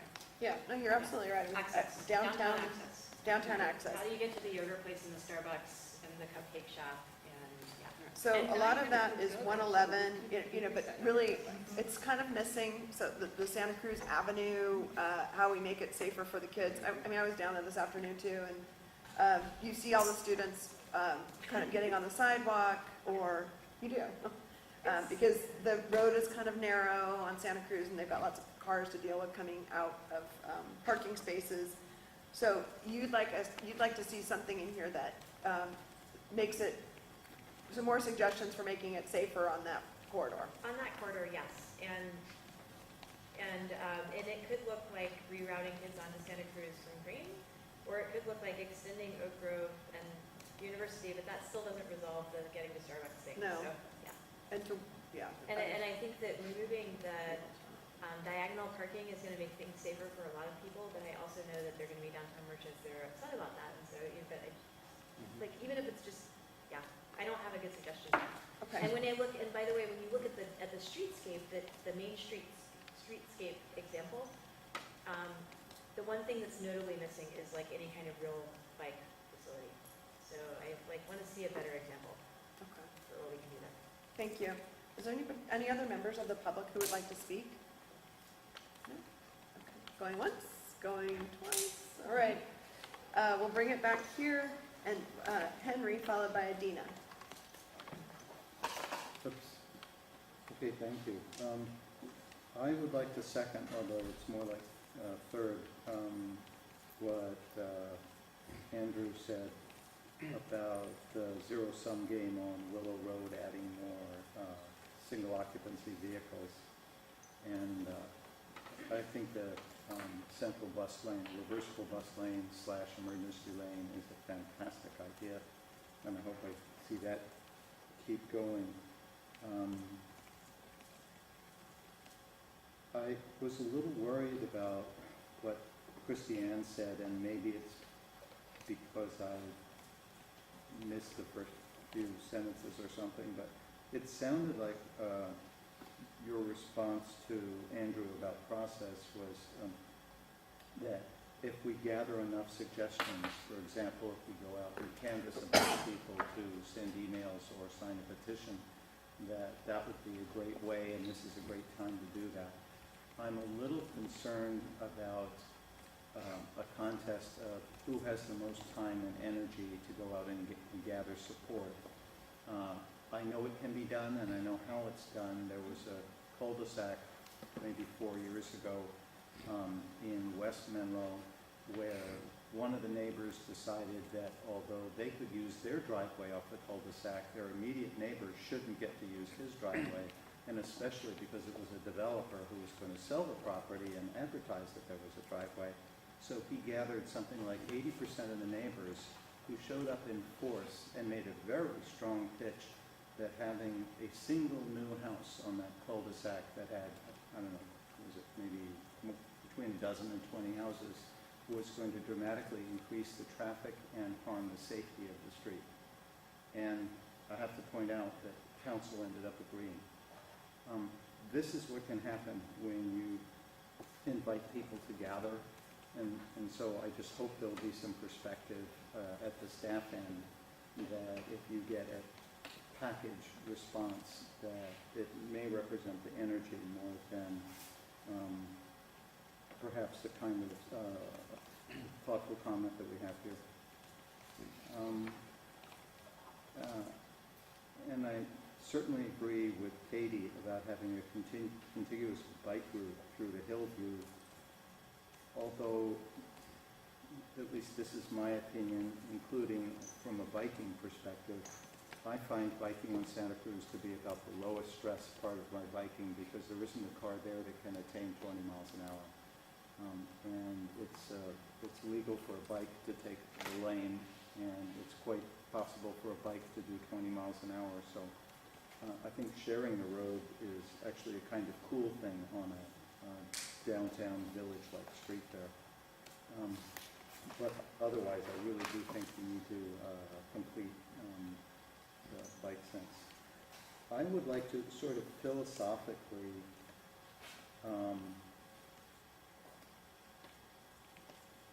suggest that we collectively address alternatives as the carrot and try to avoid the stick, remembering that whether it's carrot or stick, it's we, the people, who are on the receiving end. We are the ones that drive through town, almost always, because we have places to go and we have things to take with us, and we have crisscross routes that we have to take, and there are more consultants compared with employees in Menlo Park than I've ever seen anywhere, and don't have a regular hours, and those that do are rushing around at lunch. So,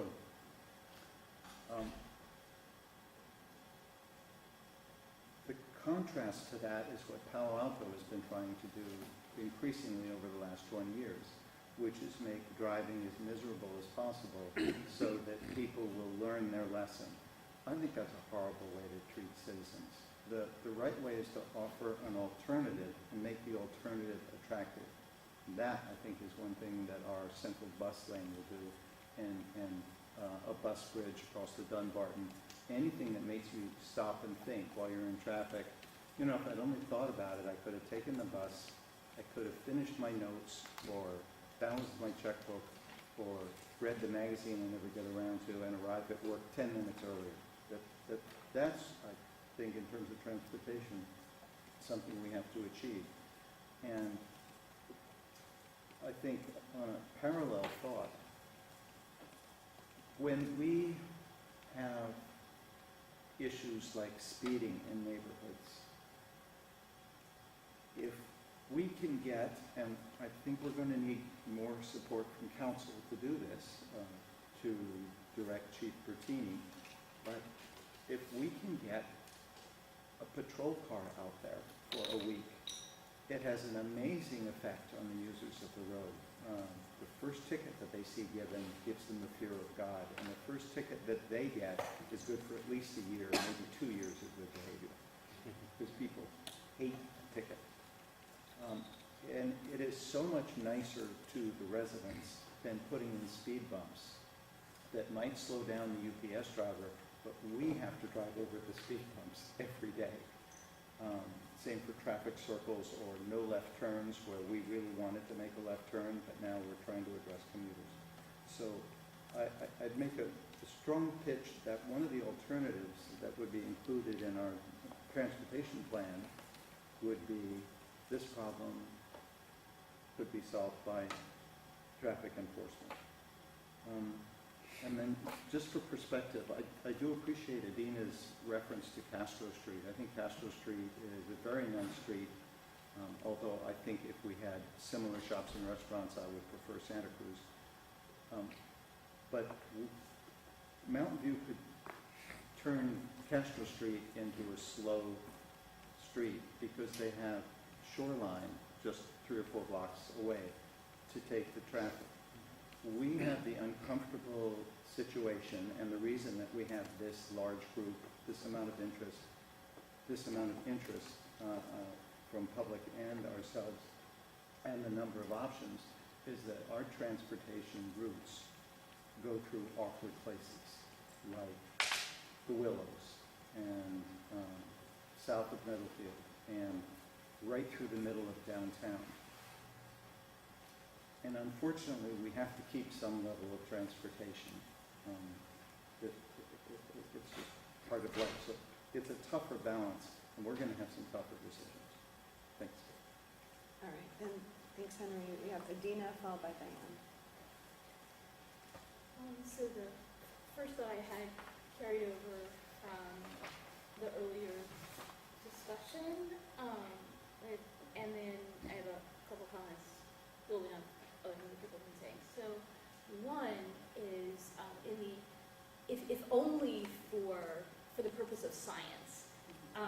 So first of all, I'm wondering who here has ever taken the 296 bus, which is the one that goes from Caltrain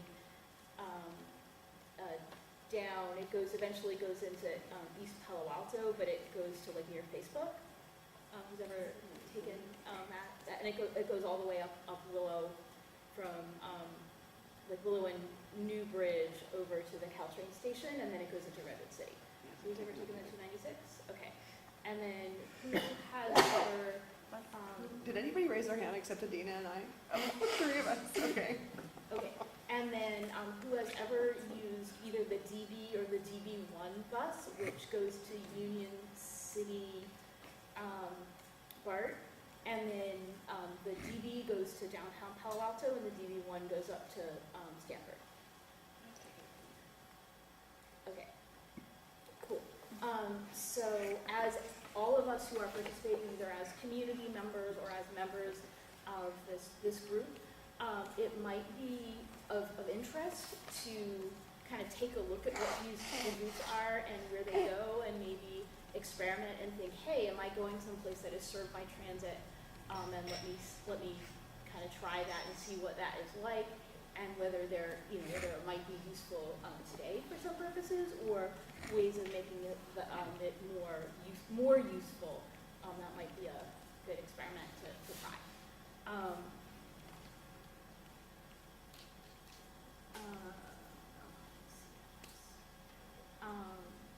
On the topic of really rewarding uses of choices other than driving, and also the language of alternatives, one thing that Redwood City has found in its most recent, this year's citywide transportation plan, is that in downtown Redwood City, where they have done infill development, commercial and residential, with some traffic calming, 50% of people who live and work in downtown Redwood City today use a variety of modes that are not single occupant driving.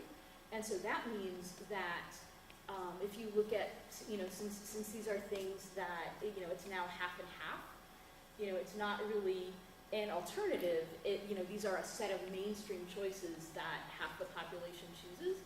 And, that's a current reality that I think that we may think about in terms of like terminology and what either is or could be mainstream. Because we're used to thinking about a world where like 80% of people drive and 20% of people do something else. But there and like at Bay Meadows and some of the other locations where they've had a combination of transportation and infill development, they are seeing a world where this is a like mainstream transportation. Adina, are you, the other half of that is condo towers and apartment towers. Are you recommending that in order to make that happen? Personally, I would do that as well. That is, not the subject of this conversation, but, some of our challenges with long distance commuting has to do with the options of where people have to live. So I would definitely be in support of that personally.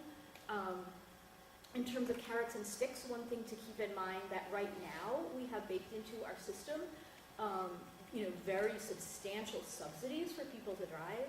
Like if you go down Middlefield and you look at the office buildings, lots and lots and lots of surface parking, and that's provided fully subsidized on some of the most expensive real estate in the country. And all those people are a half a mile from Caltrain and a half a mile from the DB. So, we should think about the incentives that right now we provide freely, and if we are changing the balance of incentives, that's not about, like, it may not, one can think about it not just as like a punitive, as a stick thing, but as looking at what the historical balances of incentives and saying, is that balance of incentives serving us today? So that's a different way of thinking about a carrot and stick topic. Lastly, in terms of the relative role of enforcement and street design, where you have I agree that like a really tall speed bumps are super annoying, and it's also the case that if you have streets, design needs enforcement for breakfast. So if you have streets that are designed not to annoy people, but just so that it's most comfortable to drive at a 20-mile-an-hour speed, where you won't be endangering anybody else, and your day is not likely to be ruined by, hitting someone and injuring them, then, that design will get the result that we want, as opposed to something that requires us to have a staffing level and a staffing prioritization to have enforcement. So I agree that enforcement can be helpful, but in the long run, having designs that encourage the driving behavior that we want is really highly conducive to safety and making our neighborhoods places that people will, be safe at all times, and not just when like a cop is not stationed at the corner. Great, thanks. Dan, I'll go to you, and then I'm gonna go to the public one more time, and it's 9 o'clock, so we have a half hour left, and then we'll bring it back after we go to the public, and let's look in at these issues we have tonight before us and say, are there any that we want to actually remove? And if they're not, that's fine, but let's kind of hone in to see if there's anything we want to remove, or any that we want to refine a little bit more as we have our talk. So, Diane, and then the public. Thanks. So I agree with pretty much everything that Dina just said, and a lot of the previous comments as well. And instead of repeating all of those, I'll just use the comment form that was circulated today and put those comments in writing. I wanted to propose a do no harm policy as we look at a lot of these measures. A couple of examples have come to light today where some of the measures could make the situation better for cars, but less safe for bikes and peds. And so the Pullman Willow interchange comes to mind, and then also the stretch of Willow between Hamilton and the 101 was discussed at our last meeting, where enhancing the bus lanes could mean taking away the bike lane. And so rather than tick off every situation, I think for all of the measures that make it less safe for bikes and peds with auto improvements, I think they ought to either be disqualified over a do no harm policy, or some alternative needs to be included to make the situation either equivalent or better in terms of bike ped safety. Just throwing that out there as an idea. As a general rule, I want to second some of the comments about needing to see the traffic volumes and flows on a map. I've seen these maps before, but I don't think that they've been entered into the materials in this context. And I understand that that creates more work for staff and consultants, but I think about all of the commuters coming from East Bay through Menlo Park to get to Palo Alto. And it would be wonderful to have more up-to-date numbers on that, to figure out how many of those trips are long distance, so commuters, versus shorter local trips that could be handled through safer bike and ped routes, or enhancing the free shuttle service, local shuttle service, and then how many of the longer distance commuters are maybe working for smaller retail or odd jobs where they're not really eligible for the transit benefits of the large tech companies, but could be assisted through a TMA with transit pass, either free transit passes or assisted, subsidized. And that was for whom? So if the consultants or staff could provide a traffic volume and flow map for our committee to evaluate where people are coming and going and better understand those trends, what percentage of the traffic we're dealing with on Willow and Middlefield and some of these major thoroughfares are really just transiting through Menlo Park, and evaluate what percentage of the traffic is long distance commuters versus short trips that maybe don't need autos, but people are driving because there's not a safe or convenient alternative. That would help us in the decision, I think. And I also want to note that we, Menlo Spark Group, released a mobility survey today that it's a small sample, but it's a window into people's habits, and I think it's worth looking at. We found that about 20% of people are taking transit, and there's a pretty substantial pent-up demand to take transit more if it was more convenient, frequent, et cetera. And we found the same for bike routes, that a lot of folks made comments that they would like to bicycle more, but they're not finding enough safe routes. Quick note about private buses.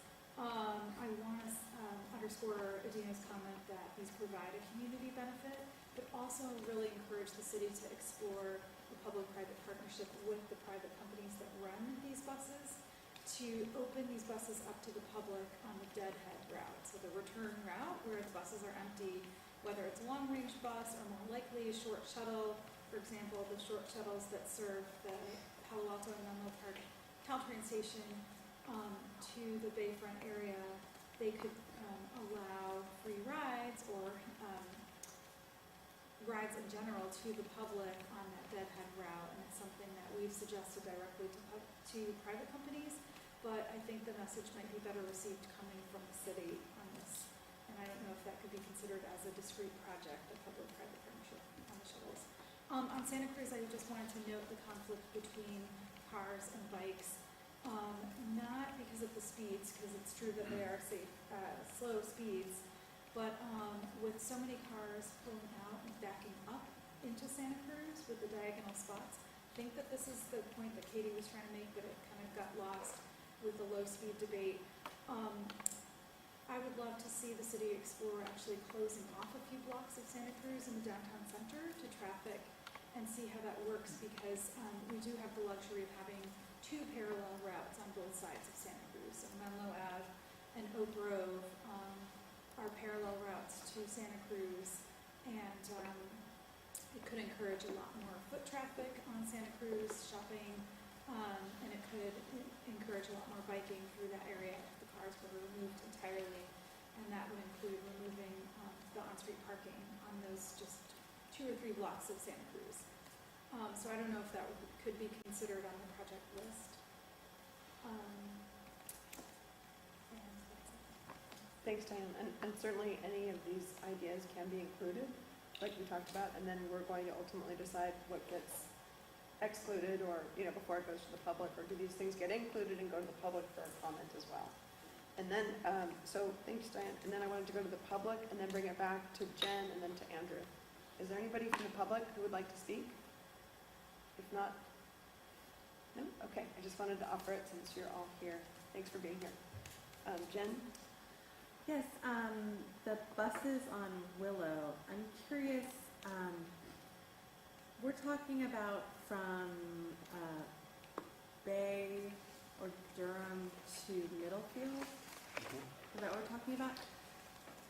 And interestingly, we weren't exploring a reversible bike lane on Willow east of 101, or I guess you would say north of 101, and I'm curious why.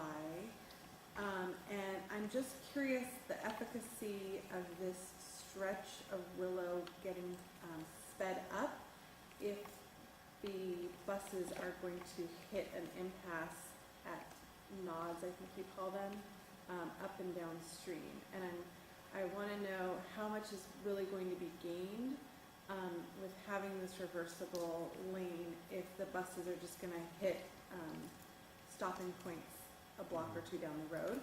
I also want to know the impact on crossing Willow Road. I think we talked about getting to the buses, but I know that the more lanes you add, the more dangerous it gets for pedestrians crossing. And again, both Coleman and Gilbert, and you've got Willow Oaks, and you've got the VA there. There's a lot of people crossing Willow Road all along that stretch. And I'm also curious, we haven't been talking about Marsh Road, and I know it's extremely multi-jurisdictional, and it passes through Atherton. But last week, when we were talking about Bayfront, we were speaking about prioritizing moving cars off the Dumbarton Bridge down Bayfront Expressway to Marsh, and then having them get on 101 at Marsh. And I just wanted to throw that out as another entry point into the city. And if we're talking about Willow, if we want to be talking about Marsh within our jurisdiction and as another channel into the city.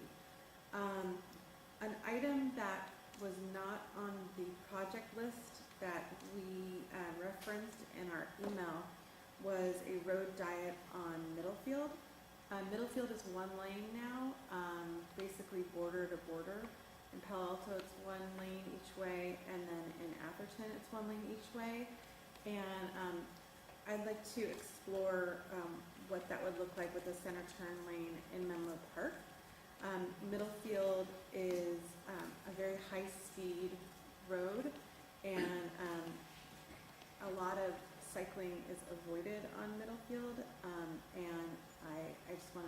what the possibility is for a road diet there. And then one thing that was recommended here, if you're thinking of things to take off the list or things that we would want changed, is on Laurel Street, basically from Burgess Park to Willow Road. It's talking here about making those sharrows, or a class 3 bike lane where you share the road with the bike.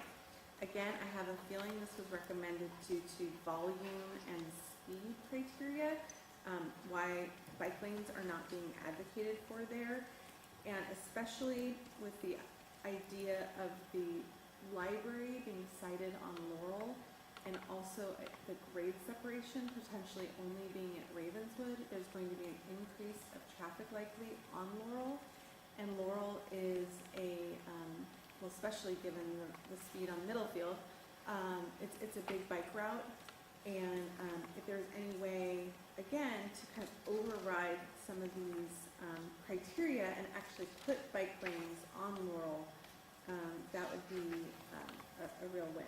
So those are some of my comments on some of the other items. Thank you. Okay, right, and you were referring to, at the end there, number 75, and so instead of Laurel Street from Burgess to Willow, it said install sharrows, and you're saying, no, let's install bike lanes. I think in general, and this is another kind of global comment I made in the email regarding sharrows, is that unless you're talking about slow and low volume, and again, I'm looking at peak times here, sharrows to me are, a feel-good stopgap that doesn't actually do what we need done in our town, which is to make the streets feel comfortable and safe and low stress for the people we want riding. And another thing I want to point out is a lot of times we use the 85th percentile for enforcement. So if the speed limit is 35, but everybody is going 40, you can't actually give a ticket to someone a lot of times on our roads because they can contest it in court that the flow is actually going faster.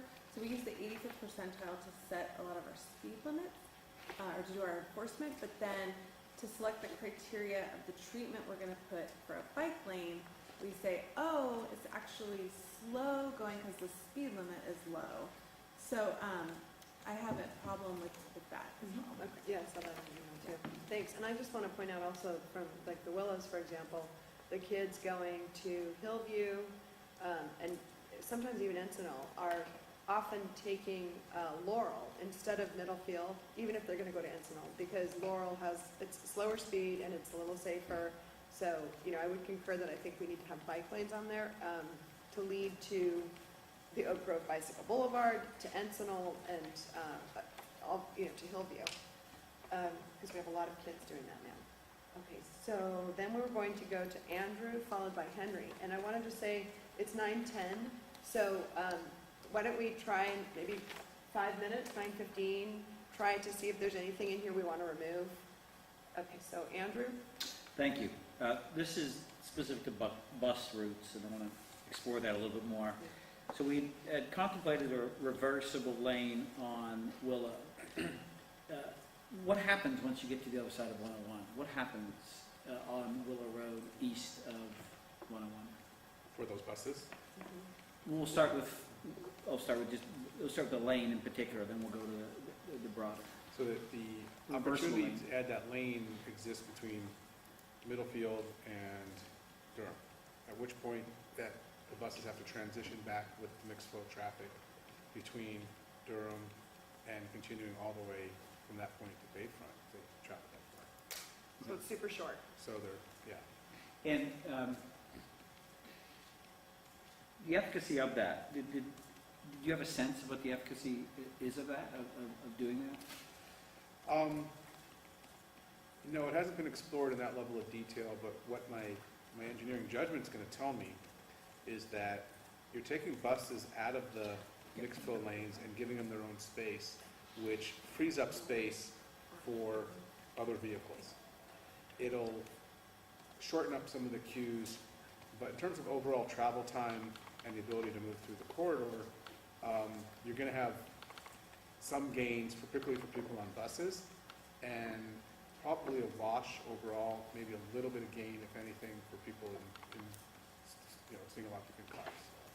That's only because of the distance that we're talking about, that you're not moving, folks miles and miles and miles through one of these kinds of, managed systems. This is a shorter term, shorter length of space. So it helps in alleviate some of the stacking and some of the issues that are faced between Durham and Middlefield, but it's, Are you questioning the bang for the buck on that one? Yeah, I am. I mean, I love the idea, and as it struck me, like, what happens after that particular point? It's over. You know.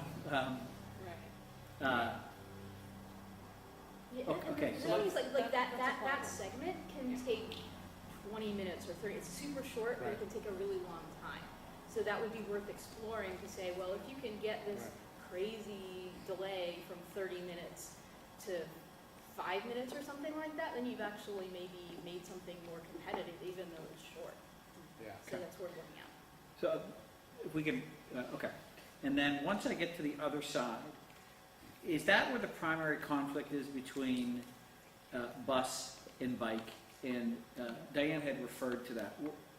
I don't think we came to any conclusion on what was going to happen on the east side as it relates to bus. And what is the conflict with bike that she's referring to that I know came up before? You're talking about bike lanes on Willow, On Willow, right, east of 101. east of 101, so, North of, we're saying or north. north, I'd say Yeah. same. Yeah. It's not, yeah.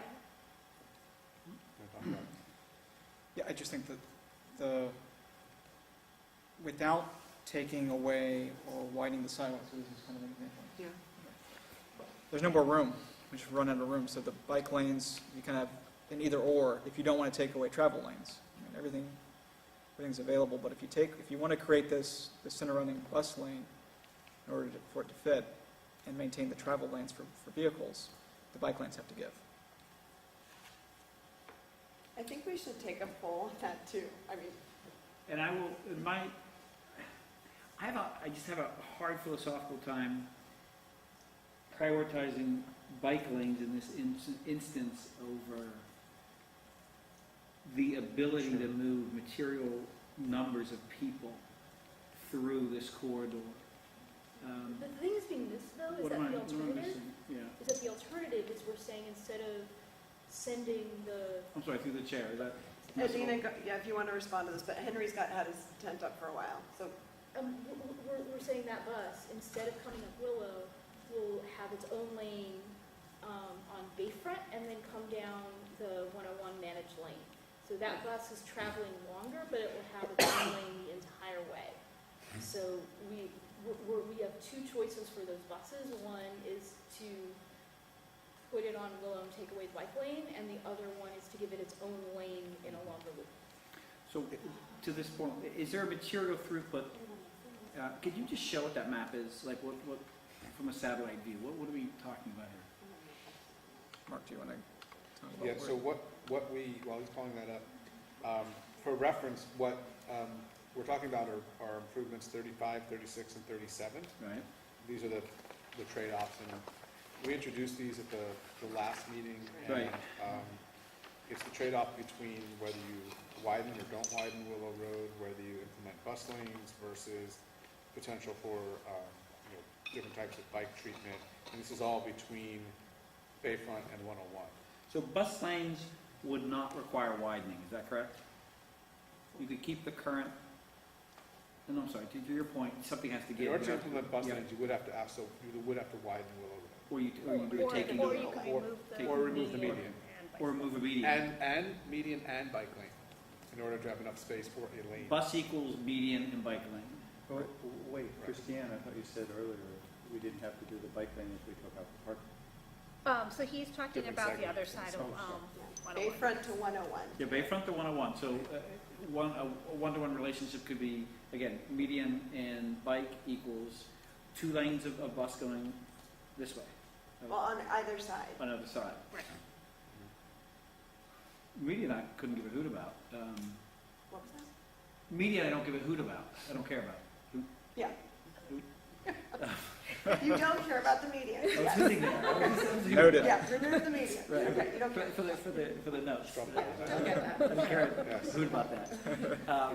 The bike lanes, I just have a hard time prioritizing over the ability to move people. I wish there was another option, but if given that, faced with that particular option, I gotta support moving people. I want to add to that, and this is going to sound annoying, but if you, I'm not disagreeing with you, if you prioritize buses and you get more person throughput, that's a good thing. Transit throughput. Okay, transit throughput. Some of that will be Menlo Park residents. Good deal of that may not be Menlo Park residents. But again, helping that regional travel or people who are not from Menlo Park move through the city more freely also helps Menlo Park residents, because if they can move through more freely, then so can others.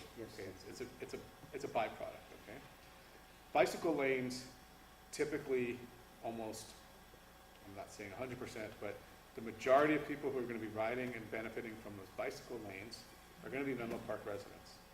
This is something philosophically that we have to wrestle with: is who are we accommodating? We're accommodating everybody in one sense or another. But part of the trade-off discussion should also include that part of it. We've been asked to look at that as part of our charge. And there's again, these are difficult trade-offs when you have to sort of say, well, who's going to be using those bicycle lanes? What are we connecting? What 2 points are we connecting with those particular bicycle lanes? If we're connecting Bellhaven to downtown Menlo Park through those bicycle lanes, are we? It's not continuous, but if we're connecting and providing that bus, and then you're having that bus system perhaps be able to connect to this other bus thing that we're talking about, the reversible bus lane concept, then you're starting to create more of this kind of transit corridor. How much more bang for the buck do you get? These are the kind of trade-offs that we're weighing as part of the discussions that we have internally, but also I think it's good to bring that out before the OOC as part of that understanding that the thought process that goes into that. And is your understanding it's more people that would, so if we add those lanes and we add the increased ability to use transit on there, in the spirit of contextualization of it, how do we get a sense of what that incremental benefit would be? Is it 10 more people a day? Is it 100,000 more people a day because we've added dedicated bus lanes? How do we get a sense of what that number is? Because it is one versus another, but when there's a very material difference in the impact, then that has to weigh in as well. I'd say it's a good question, and I don't have the ready-made answer for, I'd have to look and say, well, how many buses, and then what's, how many people are on these buses, and what buses are moving through that corridor, similar to the question from before. But you can rationalize it, sort of think of it conceptually of what you're doing, through these different types of projects and who's being served, just as a balance. At least that's a start. I wanted to Thanks, back Andrew. up on one item, if yeah. I may, through the chair, Yes. respectfully. Diane, you mentioned something earlier about a mobility survey that was released today.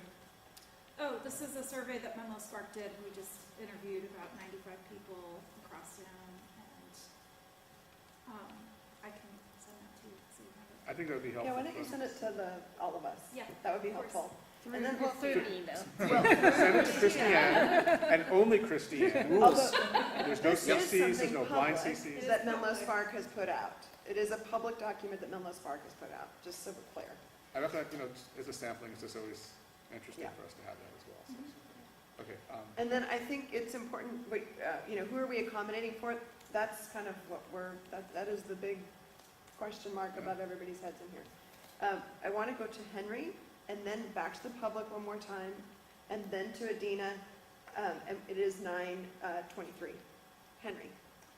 Okay, so 2 points and try to be brief. I do want to pick up on the discussion about Willow Road because there's so much freaking potential there.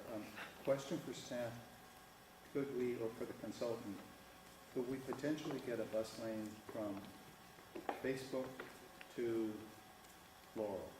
In other words, the train station. Using this either the middle lane up to 101, and maybe then it splits and it goes both sides of the median, and maybe not. I think we'll need to evaluate it. I think so. I'm thinking there's that one bottleneck that's between 101 and Durham and that kind of area. I'm not sure we get a separate bus lane through that section. All right, but that's faced by parking lot. If you look at the old pharmacy and space, and if we had to, I mean, we're talking about community transportation, not quite quasi-regional transportation here. And, you know, dare I say, if we have to take some parking lot off the front of some retail spaces, then maybe we have to. But I would hate to have that hold up the potential, because we're looking for ridership. We don't actually reduce the traffic if we can't get customers. Right. So if Is your, you could get to Facebook by taking Caltrain, there's suddenly a potential, and I think Facebook Incorporated would really appreciate it. Both Caltrain and the Facebook buses are about equal at about 30 to 35,000, 3,500. No, Dan, I don't remember, but about the same ridership. Although Caltrain counts it twice. They count southbound as different people from northbound. If we could grab some of them, even Facebook would appreciate it, because they can't keep up with their transit. So, okay, that's something to look into. That would be a great customer base.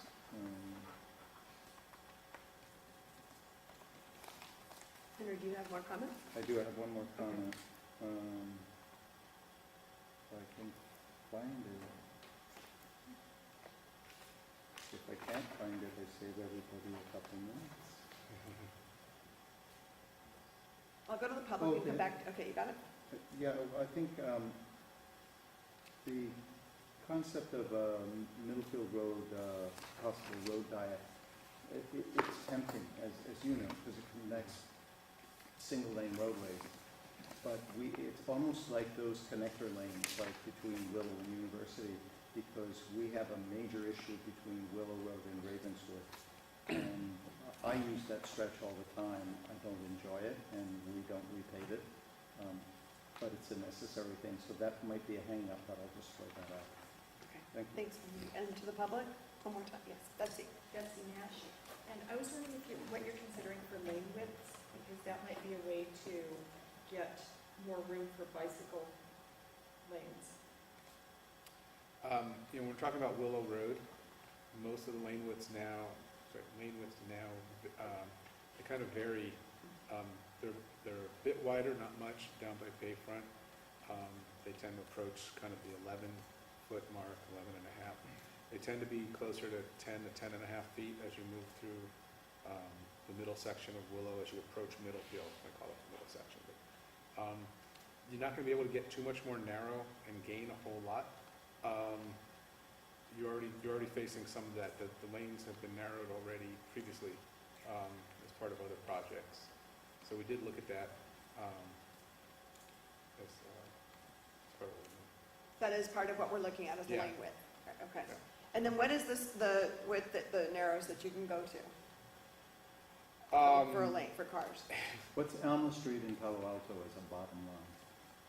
That's probably 10 feet. And that's But probably, also those big buses go down it. Right. yeah. Okay, so we have 4 minutes left, and we'll go to Adina. Yeah, so I want to have the consultants and staff help to clarify things for the really important issues that Andrew raised, because we're looking at some of the choices for buses and bicycles on Willow, and then the other alternatives, like in little segments, but they're actually form, 1, packages of choices, and 2, packages of choices that can be done in a variety of orders. Because we have, like, for the buses coming from, the Dumbarton Bridge to, let's say, Palo Alto, one of the options that I think people look favorably on was using that Bayfront shoulder onto the 101 managed lane, and then if they're going to Palo Alto, they would actually get off at Willow 101. So that's one choice for the dedicated lane, and the other choice for the dedicated lane would be to come straight up. If it comes straight up, the choices are are, there was some thought about how to preserve bicycle connectivity that would entail creating an additional path and then an additional overcrossing. The Willow 101 interchange was designed with built-in bike and pedestrian functionality, but if there's nothing to connect to, then that functionality needs to be replicated with an additional, $10 million piece of infrastructure plus an additional path. So the idea of saying, let's sacrifice everything, let's take away the things that were just built for a lot of money is kind of puzzling, but if it's, it would need to be replaced, and the replacement, would have a cost too.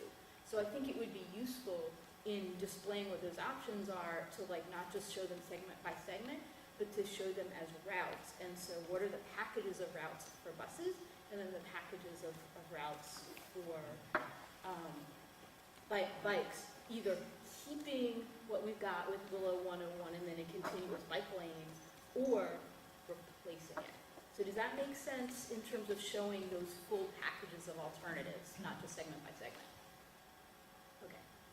Or you can also, lump together whatever projects kind of are cohesive and go together. Okay. So it is 9:30.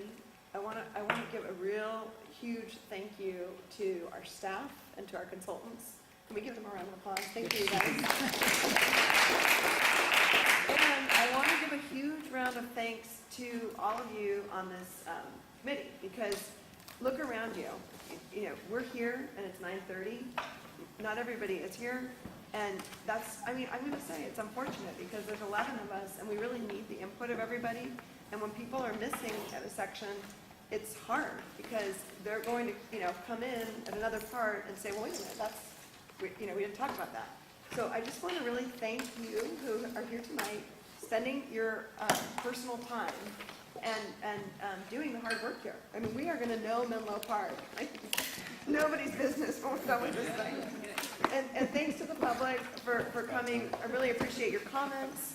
And of course, there's lots of opportunity to keep providing comments to us. I sent out a link on Nextdoor. You can certainly push to have the information sent to you about this particular project and other projects around Menlo Park. So I would encourage you to do that if you haven't already. And our next meeting will be September 25th. And we don't know exactly where, but it'll be somewhere on the other side of El Camino probably, because that's what we'll be discussing. And it will probably be 6:30 to 9:30 as well, because I think we need this amount of time to really kind of dive in and get through. And then I would encourage all of us, as we keep going through this, to think about the things that are missing, like you have, and also the things that you think, I don't think this is necessary, and maybe why. So we can, at the end of the day, kind of decide what we don't want in here, and what we really do, and then it will go out to the public for vetting. So thanks, everybody. Good night. And one more thing. Oh, yes, So Christiane. next Wednesday is the Complete Streets Commission meeting, and we'll be presenting the Bicycle and Pedestrian Network. So that's Wednesday night at 7 at the council chambers. You said you want comments by the 18th. Does that mean comments for the southern part Yeah, as well? yeah, So you if can. Dean and I were going to go out, we need to do that. Yes. Yes. Because it would just be better to be able to present it all. You had mentioned comments earlier.